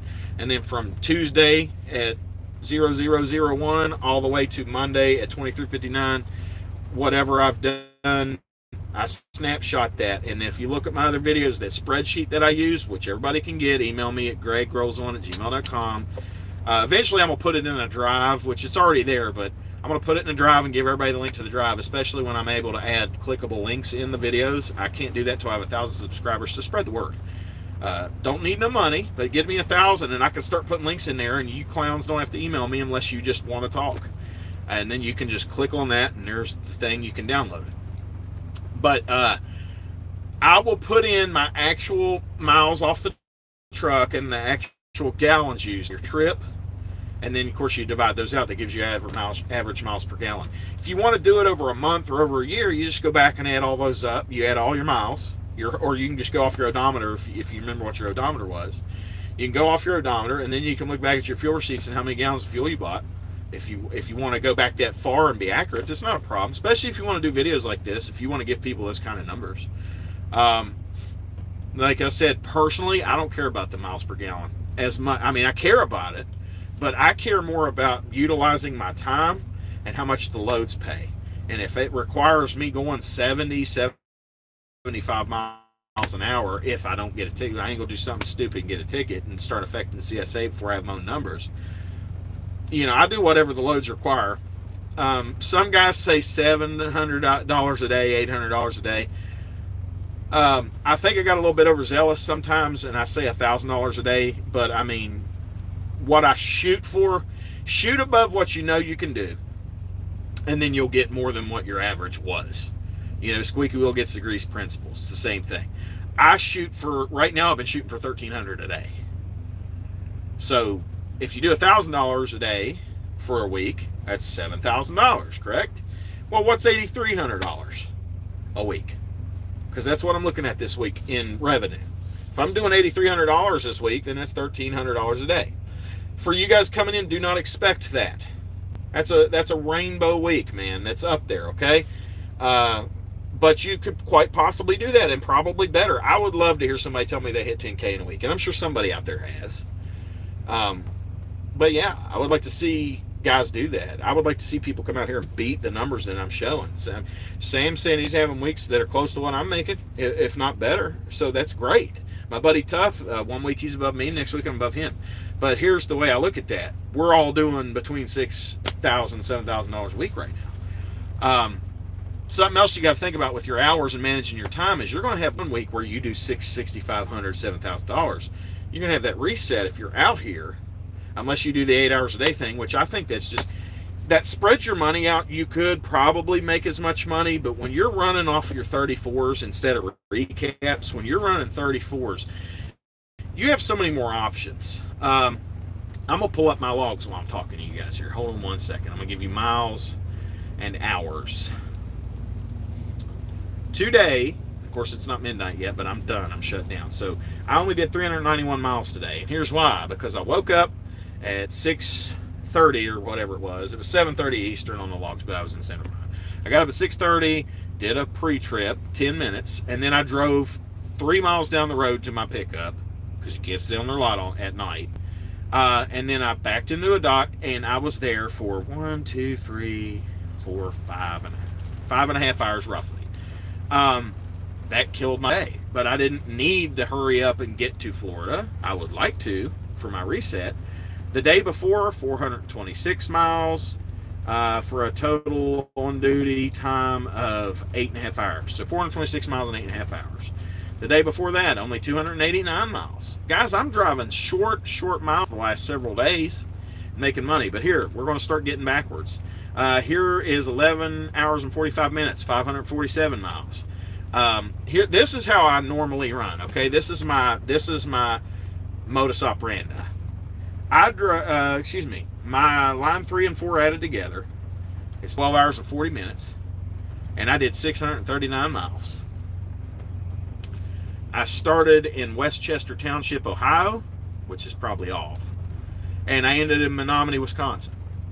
That was 1 day. I mean, it's not unable or able to do it. But I just think with 34, you got to run things perfect, or you've got to really limit what your options are as far as booking is concerned if you're running recaps. It's not impossible to do. It's not, in fact, it's not hard to do. It's just a different mentality. It's not wrong. It's not wrong at all to do recaps. That's what some people prefer. I prefer hit the ground running out of the house, run to a 34, and after that 34, I plan about 50 hours of running, and then I plan to go home. So unless I go to Oregon or something, I'm getting home in 20 hours. Some guys don't want to go more than a shift away from their house. I don't necessarily have to. If I'm watching the board and I'm not picky about my rates per mile, I can go from North and South Carolina to Ohio all day, or Michigan. Sometimes, you can get to Michigan from there. If I do that, when I live in Charleston, West Virginia, let me see, Jose, if you're still in here, somebody just left, but he said later, so nobody can watch me forever. I'm not a daggone movie. I get it. Sam says he feels similar about the miles per gallon if there's time. I'll drive maybe 65, 67, but if I need to go faster, 73. Amen, Sam. I do what the load requires to make the money. 34 is better. I'm of that opinion too. The last time I came out of the house, the races were so good, I did run recap for 13 days. And then I had a couple of longer days towards the end of that 13 days, which killed the recap ability. But man, after you run so many days, do you not want to go to bed and chill? Like, I'm fine with that. I don't have a PlayStation or anything crazy in here, but I'm telling you right now, I don't need a lot of sleep every day, but there's days where, like, I wake up and I want to freaking go to bed again. James, good night, my friend. I'm about to sign off this thing too. We're working on an hour and a half, but that's fine. It's my first one ever, and I like talking to you guys. It's hard to talk to you guys in comments. Nate said, are pickup and drop off times typically an open window, or are they specific times? Depends on the load again, Nate. Mine was a hard 7 o'clock this morning, and they failed because I didn't leave until like 2 p.m., 3 p.m. or whatever it was. And I actually got there the night before just to check. So what you can do, depending on the customer or your ball size, you can roll into the customer and try to pick up early. That's always what I try to do. I usually try to call. If I can't get anybody on the phone, I'll just roll through. That once or twice I've had to back out of a place because of that, but You know, that's a risk I'm willing to take. Everybody's different. Something that's hard to get in the headspace of is that it's your business now. You can do what you want. It's to your own peril if it's something that Schneider says you shouldn't do and you get caught or whatever, but you can kind of run it how you want because you're the guy that's interfacing with the customer for Schneider. If you're not being an asshole, you can try to pick up early. If it's a hard appointment, just show up an hour early, usually is a good rule of thumb. I try to go as soon as I can get there so I can go to the next load. You know how many times I've had a load that didn't pick up for a day and a half, and I'll show up a day and a half early, and guess what? They load me a day and a half early, and it's a wide open window for the drop. My wide open window for a drop could be a week wide, and my pickup is halfway through that week wide delivery point. Well, I show up, I just gained a day and a half of running time because I didn't have to sit there. Unless I need a 34, and in which case I'll sit there. Let me see, make sure I'm caught up with everybody's comments. I'm going to do about another 15 minutes unless everybody leaves me here alone, which would make me feel horrible. But whatever. Yeah, James checked out on me, so did Jose. Everybody's tired of it. Sam says he takes that risk too. See? Yeah, I mean, sometimes it doesn't really bite you. It's just, well, I guess I still got to wait and keep the appointment time.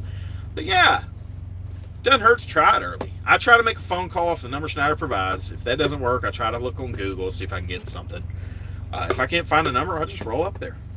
And if they're like, oh, you got to wait till tomorrow, unless I see other trucks that are sleeping there, I usually go somewhere down the road. I don't have any problem shutting down at Walmart's. I don't have any problem shutting down at Home Depots and Tractor Supplies and Lowe's. Those are customers of ours. Not everywhere, but if it's big enough, I know I can jackknife turn this thing and I don't have to run over one of those islands and rip down shrubs and stuff that are truck deterrents. I'll park there anyway. I don't care. I don't try to go anywhere crazy. I know there's a Walmart in Alabama. They'll put one of those suction cup. If they put one of those suction cup things on my windshield, I've already came to the conclusion that I have zero deductible on my glass insurance. I will kick the glass out of my windshield and go across the street and stare at them and laugh while Safe Light comes out. I do have a trash bag big enough to cover that hole.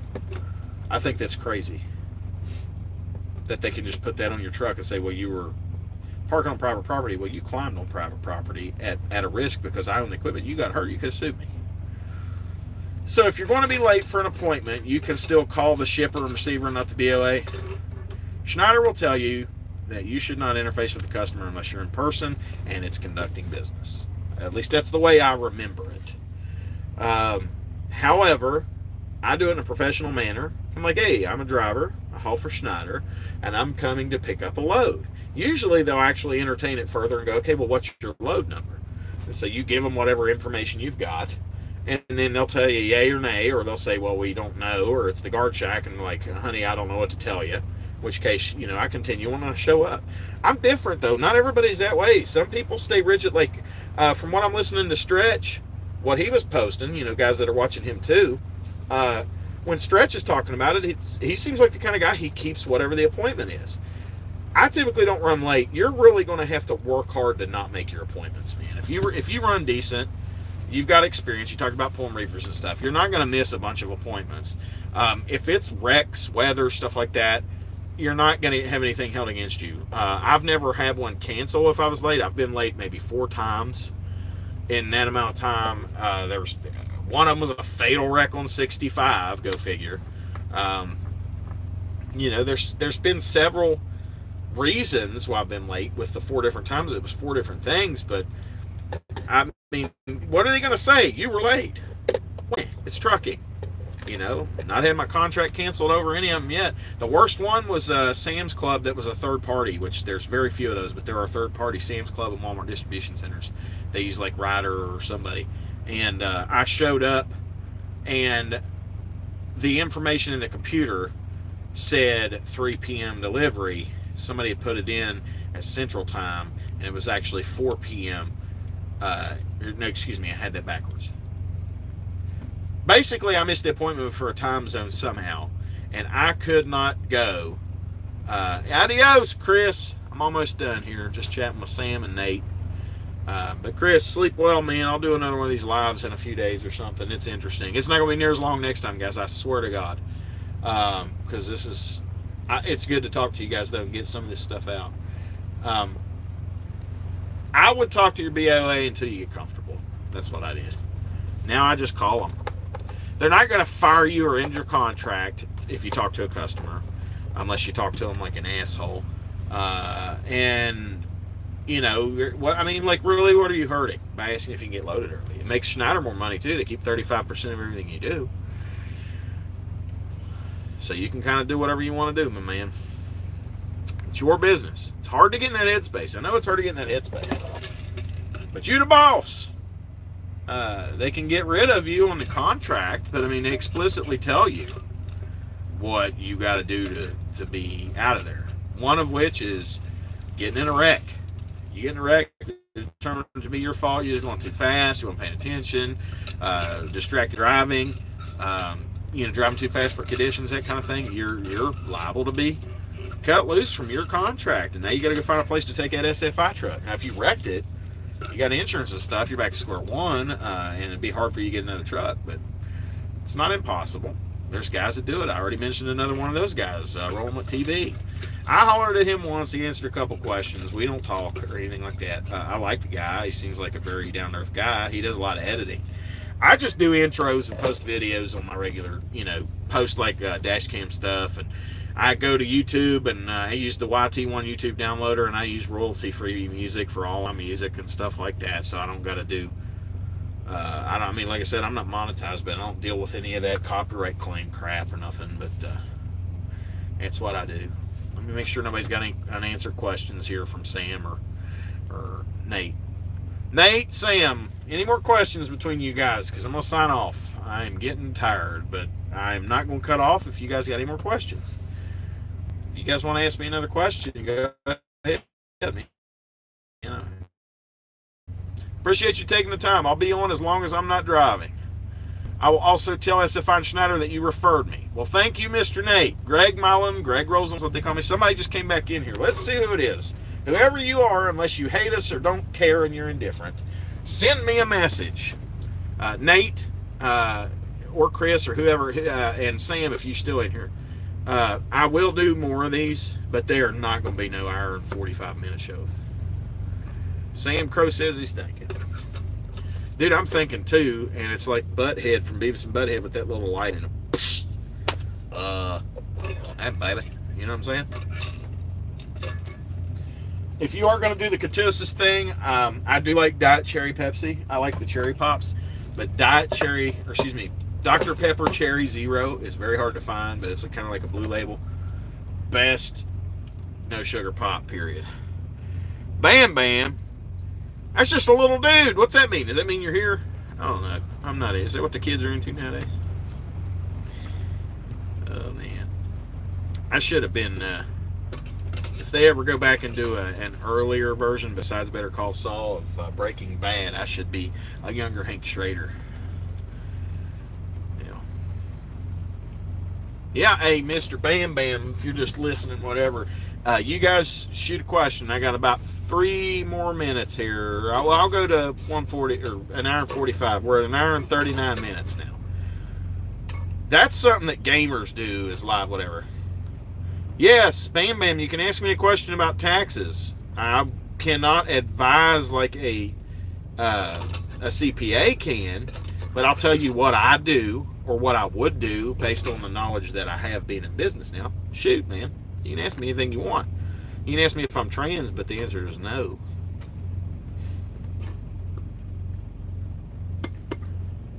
I'll tell you what. If I had a reefer, I'd be fine with it. But this guy next to me, his reefer sounds like one of those old Honda Civics with a fart can on the back of it. And Lord have mercy, is that aggravating. Sam, he says, have you noticed that live loads pay more, or is it about the same for drop and hook? Well, I mean, it's just like anything else, Sam. I'm pretty sure you can agree that the loads are, they're hit and miss, whatever they are. Drop and hooks are usually contract freight. What I'm noticing about the broker freight, which is usually what a large portion of our live loads and live unloads here are obviously, to me, in my opinion, and we'd have to have somebody show us, but they're not going to show us that side of their business. Those are broker loads.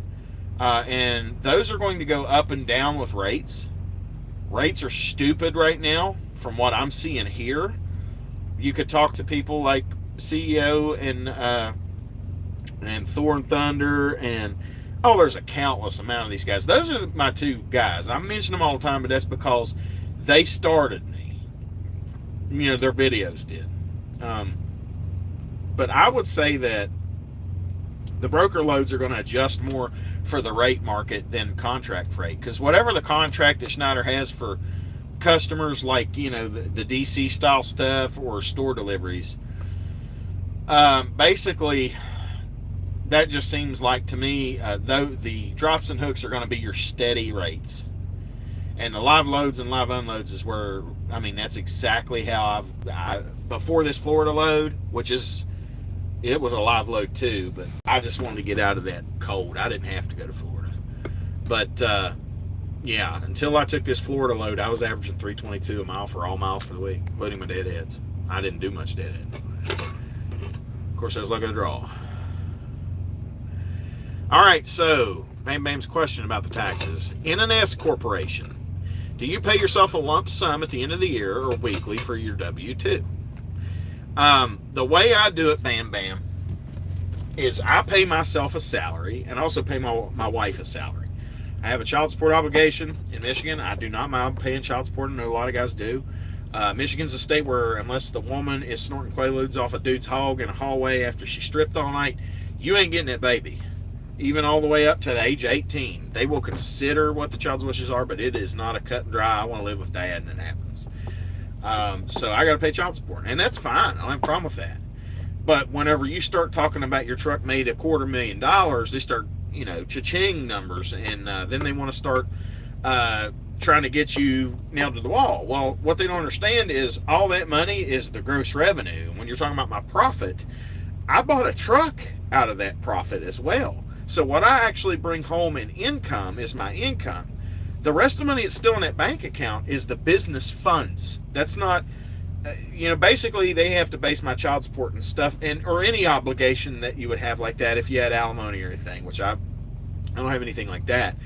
But whatever you take that is extra from your W-2 that you have set up, that is called a distribution.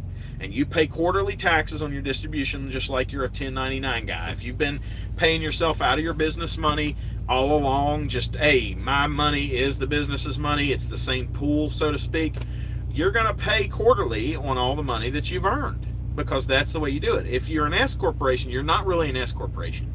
You're still a limited liability company, but you elect to be taxed as an S corporation. So what that means is automatically now you have to become an employee. So you pay yourself a salary. I use a program called Gusto. It's cheap. It's $41 a month, and I have 2 employees, myself and my wife, to spread the money around. Okay, you got to play games like the rich people now, like Joe Biden, right? So what I do with that is I pay myself a salary of, oh Lord, I don't even remember what it is a week because my wife handles all the money at home. I pay her a salary as well. They withhold their taxes, or our personal taxes out of our W-2s and pay the government for me. And then they also withhold the business's payroll taxes, because businesses also pay payroll taxes on you. Now, all of that's a write-off for the business, but that's how that happens. So whenever you get to the distribution portion of it, which is what I have to take if I want extra money. For instance, I want to go buy an 80-inch TV to put in my living room at home, and I got to take a distribution of $1,000. Well, I need to keep track of all that money that I'm taking, and then I pay taxes on it in a quarterly fashion. I haven't kept my, up. I mean, I've logged everything, but I haven't paid all those taxes in yet. Now, here's the cool part: you do not have to pay FICA or or whatever. You don't got to pay Medicare, Social Security, or federal unemployment tax on distributions. You only pay federal income tax and state income tax on distributions. So based on what I made, I probably saved myself $8,000 or $9,000 over the year in payroll taxes that I have to pay because there were distribution draws. All the other money that was not drawn is considered business income. I don't know nothing about the business taxes yet. This is the first full calendar year that or it's the first time I've done the S corporation election. That happened in April. So before April, everything now that it was an S corporation, is still considered a distribution. I think I've paid $6,000 in cash taxes, and then of course my W-2 taxes and the business taxes that Gusto's withheld. So I'm pretty sure with all my write-offs and my per diem counting at $290 some or 290 some days, all these deductions will add up. I may have to pay in a slight amount. I might even get some money back. I don't know. I'll have to get back with you probably in the first quarter, or early second quarter, to let you know what the business returns or however that works looks like, and then of course what my personal tax situation looks like. I don't care to throw some numbers out there. I'm not going to throw no Social Security numbers, but I don't care to throw no money numbers out there to an extent. ATBS here. I've missed a bunch of questions. I don't know why it's not notifying me. In an S corporation, I've been doing more live loads. Out of curiosity, I looked on 123 load board and noticed the exact same load on Schneider airboard. The broker might be putting it up on many different, I don't know how that works, but they might put it up on different boards at the same time, and whoever gets it first gets it. Looked like Schneider took 33% off the top. I would send a pic if I could. They take 35% to my knowledge, Sam. They took 33 off the top, and then they're going to keep another 35%. I guess they would have every right to do that, Sam, if you're still going to make good money on it. Where we're new, you kind of just got to take it with a grain of salt. It is what it is. I don't know contractually if they're allowed to do that, but I assume they are. They got lawyers for this kind of stuff. I'm pretty sure that if Schneider, well, I mean, I don't know, man. That's kind of, if that's true, that's shady. But yeah, you should definitely do some investigating. Call somebody at Schneider and inquire. As far as that 33% thing. What's my opinion of ATBS, Nate? ATBS is a service that Schneider will put you in touch with. You do not have to use them, but it's a accounting service that specializes in owner operators, from what I'm understanding. So I immediately told them I didn't need it. I got a local CPA so I can interface with somebody. I'm big with, that's why I'm doing this live thing. So even though I can't see you guys, I can talk to you as long as I keep remembering to tap this live chat. They're not bringing up on here automatically. I got to tap that button every once in a while. I might have to get another tutelage from Big Rig CEO, right?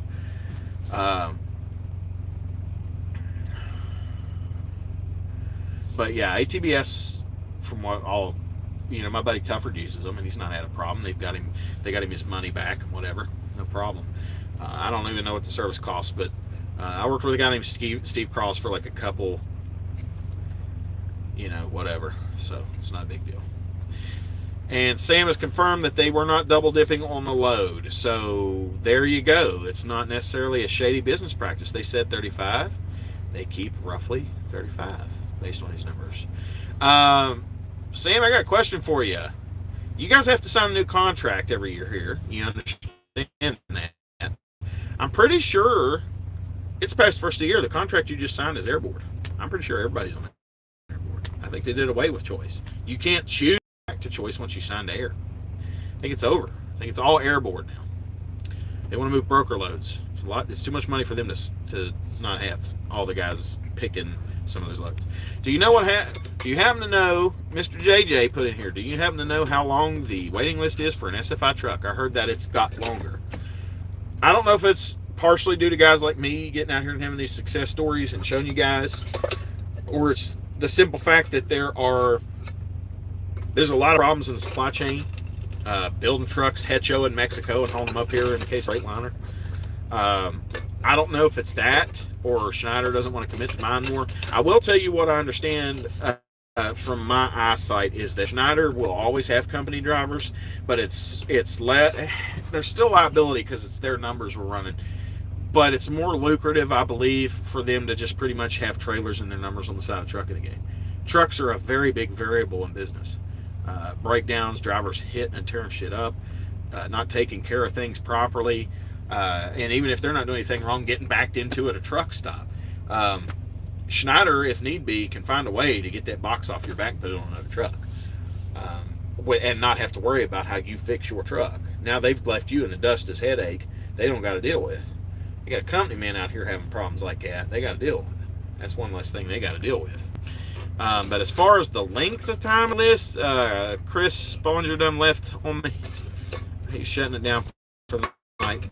But I think, or was it Chris? Nate. There you go. He's on a 6-month wait time. He started as a 2-month wait time and has now jumped to 6. I'm going to go ahead and apologize to you guys. Like I said, I bought my truck. That's one less truck in the pool. I bought it. I paid $39,000 in lease payments in 2021 for the thing, and then I bought it out cash price of $32,900. So I think overall I paid roughly $72,000 for my truck, which is probably overpaying. But based on what you clowns are going to pay right now, if you go out and buy you a truck financed, you're going to pay way too much for it. You're going to pay that interest. And then you're also going to, I mean, you got to think about inflation, man. You should be able to get a loaf of bread for a nickel. Isn't it crazy? All right, guys. 5 more minutes. I shouldn't have said that. I'll tell you what, and I got to quit because I really am getting tired. But we've got, I'm going to give you 8 minutes. I'm going to shut her down at 2 hours even. And I'm never doing 2 hours again. I take that back. I'll probably do it day after tomorrow. I'm on a 34. I'll do 34 hours. I don't give a damn. Sorry I'm swearing so much, though. Hey! All stretches in here. Star 2. Stretch X is here, Nate said. Stretch, man, if you're watching, I'm loving your channel and your story, dude. I'm liking that there's other success stories out here. If he just left, if he's one of the ones that just left, that sucks. Oh, there he is. Hey, Mr. Stretch, he's on 34.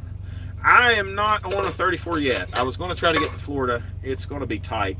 We run a little different. I run 34s mostly. I can switch it up if I need to, or if the rates are good enough, I will run a recap. But I like my day and a half off in there. I usually do one reset, and then within the 5 days after my reset, I will try to go home. And I usually go home between 3 and 5 days. If I run any more than 2 weeks out here, when I go home for a week and a half, 2 weeks. I do go home for 2 week sets. I mean, it's intermittent, but when I go home, and I mean it. I turn this business stuff off. Did I lose everybody? Off. Oh, okay, here we go. He went from getting a premium to a basic one with 8,000 miles on it. Yeah, I've seen that, Stretch. I've been watching you, man. You run your recaps, and then you go home, especially if you can go through the house with a load. That's something else I'll address right here before I get off. I'm doing 7 minutes, and then I'm done. It's 2 hours. It's my first time doing a live. I've been meaning to do it for some time. It's just so I can talk to people live. It's hard to cover everything. I don't write stuff down. Yeah, Stretch says he doesn't usually reset. Nope, he runs recap, and I run 34s. Most guys do run 34s. Very few guys can run a recap and make it work or keep track of it. I mean, you got the ELDs that do the math for you now, but planning loads around that for a lot of guys is difficult. Stretch is making it work for him, and he's running the way he wants to run, and he's making enough money to satisfy him. There's no wrong way to do this in here. I wanted to catch your live, Stretch. It sounds like today is the day to start a 34. I'm on one also. Stretch, if I've got you still in here, do me a favor. I don't want to step on you, and I would like you not to step on me because I think we got a lot of the same viewers. What time do you guys think, all you guys that are still in here, what time do you all think that we should do, what hour frame? Because it seems like these guys are, 9, 10 o'clock seems to be pretty regular. I imagine you 9 to 5ers are doing your dinner and putting your kids to bed, and then you're watching this stuff, daydreaming about what we're doing. So, Stretch, what are you going to do, regular lives, or is this just something you're going to do once in a while? Because I'd like to do one every 1 or 2 days, and the evenings are fine, but I find myself, I prefer to run at night a lot, especially around big cities, because I got breathing room. I'm also the guy who, whenever I'm out in the middle of nowhere with my high beams on and there's nobody around, and it's not a curvy road, but, it's got some jaunts in it, I dive over the zipper and straighten the corners out just like I'm driving at Charlotte Motor Speedway or something. Less turning of the wheel means less energy exerted, which means more fat in the titties, buddy.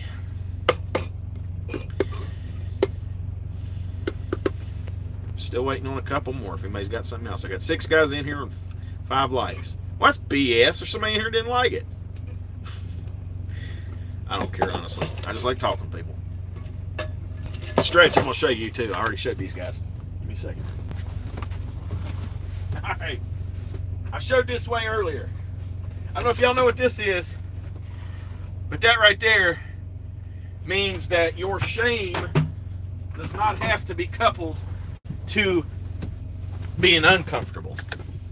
So you can, if you absolutely have to. That's just emergencies. It's not been used. I just got it today. I hope I didn't use it already. But your shame does not have to be coupled to lack of comfort. Just pull the sleeper blinds. That's bad for everybody if you don't. He said, that's a lifesaver. You're absolutely right, man. I'll tell you what, get you about 3 or 4 thick waterproof trash bags, and then go ahead and have it prepped. Get you a scoop of kitty litter, which you should be carrying for traction anyway. Throw you a scoop of that in there, buddy. It's prepped up. I've got my disinfectant spray. Throw another scoop on top of it, tie it up, throw it away.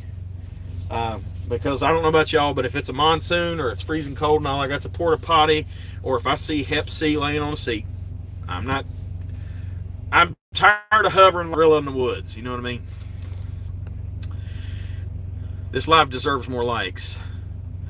Well, Sam and Nate and Stretch and see every time I say I'm gonna sign off, somebody joins in here, and I want to meet more people. I really do hope I can help some of you guys. These places won't let us in. That's correct, man.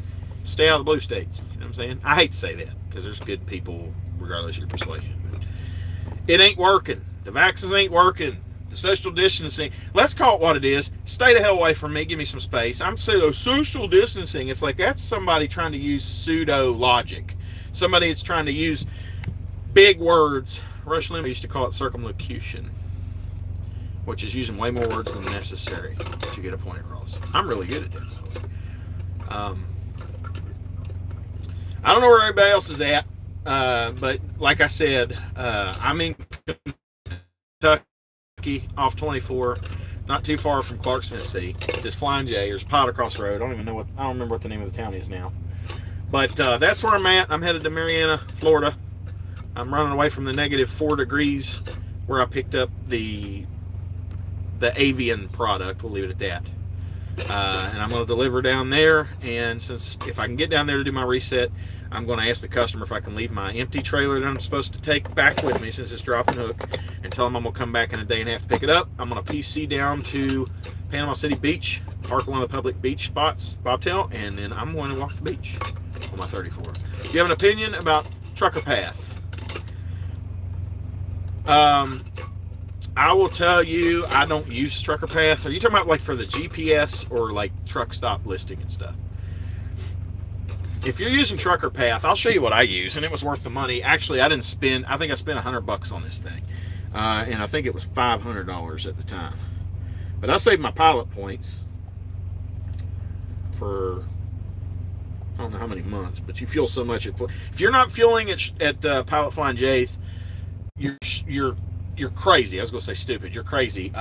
But I also use Mud Flat. Like I said, highlighted route. I use that, and then I also run Schneider's GPS, which it's never failed me. It's got me to the front door every time. But what I'll do is I'll combine this with Schneider's GPS while I'm sending a customer dock, or on that 30-minute drop and hook, whatever. Which I can drop and hook in a place in 10 minutes, and I'll go off duty, do this plan and stuff to save on my 70. And then of course I go on yard move back to the gate. I'm the guy who runs up against his 11 every day. Some guys, customers will cause you, or traffic jams will cause you to run on your 14. I run up against my 11 every day. If I'm not running up against my 11 on a good wide open day, I was a lazy butt, man. I wasn't being productive, in my opinion. There's no right or wrong way. I didn't say that, but my money speaks for itself. While I'm out here, I said it from the beginning, while I'm out here on the road, I run myself like a slave into the ground, and then whenever I go home like I mean it. I'm all or nothing, and for as extreme a person as I say I am, you would think that that I wouldn't be as heavy as I am. Pandemic has made the culture socially distant and disconnected. Absolutely. All you guys in here right now that are still talking to me, you're my brothers and or sisters, but I believe everybody in here is a dude right now. But if you're a driver, or you're thinking about being a driver, or you're thinking about coming to Schneider and SFI, or if you want to just get an SFI truck because that's your best option, you don't got the money to buy a truck outright, or actually go to like a Freightliner dealer, Select Trucks or something like that, or PACCAR lease or PAC lease, and just lease a truck from a deal or a manufacturer. SFI is a good way to go. They helped me start my business. I now own my truck. 60 weeks, and then there was 2 free weeks at the beginning, and then I bought my truck cash. And I still, after I did all that, I took home $119,000, guys. But, I mean, it's with a sacrifice. I mean, if you don't want to run that much, you're not going to make as much, but you're going to have more home time. You figure out your own balance. Everybody's totally different. But I own my truck now. I'm glad I do. I now have no truck payment. I'm only upside down $138 at the beginning of every week. You get that truck with that MMA that's withheld. Now, that's money you'll get back if you ain't got to use it later. But you got to think you're already in the whole $1,200 compared to my $138. So I ate my time on that price. If you got a newer truck, you're probably going to have less chance of a breakdown. I've been very lucky. I hit the lottery with this truck so far. Whoever had it before me took care of it, or they didn't do anything to it, and that's why it ain't broke down. It's probably solid as steel now. But the only thing I think I might have to do majorly here in a little while, it's got the original clutch in it at over 500,000 miles, so it's about time. You know, I haven't pumped. They did my last PM. I told them I wanted to grease the clutch bearing because I think they've been missing it, and I just ain't been getting under there and holding them accountable. I said I want you to pump grease through that grease fitting, or the grease fittings in that housing, and I want you to do it until orange grease comes out the other side. Just keep pumping it until you see color. I don't want that black stuff in there. I want it greased up properly. You pay enough for a PM, and I paid for my PMs out of pocket, so I would just forget that MMA money. And then I was, you know, pleasantly surprised after 14 months of MMA that was able to accrue. Now, I used it early on, but when I started paying my own money out of pocket, I could watch my money in my bank going down, so I, you know, budget better. And then I ended up having, like, you know, almost $12,000 in my MMA, and I locked my MMA about 80 days before my lease was up. They require 45 days of hold time. If you don't lock that and you wait till the end of your lease, 45 days you got to wait on that money to be released to you. If you got money in the bank and that's fine with you, that's fine. But I had to lock it early, so the day that my lease was up and I bought the truck, I was able to tell them, hey, go ahead and apply that 11 whatever to my payoff, and then the remaining payoff of 22,000 whatever it was, I went to my bank and I had them wire the money. All right, guys, I'm tired. Let me make sure I got everybody's questions answered. Same about the 11. Yep, you run up against your 11. It's smart to me too. But like I said, there's no wrong way. Places won't let us in is what Stretch says. He's absolutely right. If they do let you in, the bathrooms are disgusting. Do you have an opinion about Trucker Path? Has been using it? Been useful for you? Well, I might check into it, Sam. Like I said, I run Schneiders and I run my Garmin. And I keep the maps updated, and I always run Google Maps to make sure the deadhead. That's one thing. Schneider's deadhead is always off. Sometimes it's off by 10 or 15 miles. The longer the deadhead miles to get your load, then the more it's off by. But it's not insane in most cases. Another problem I have is whenever you're in Michigan looking at loads to go to Wisconsin, they think you're going to take the freaking ferry across the thing, and that costs $600. Nope, you got to add that. Thank you, Greg. Well, Mr. Nate, I appreciate it. Sam, appreciate it. I don't know. I'll try to look and see if Stretch is doing his before me, or if Big Rig CO is going to do one. I don't want to step on nobody's toes, because I watch those guys too, and Thor and Thunder.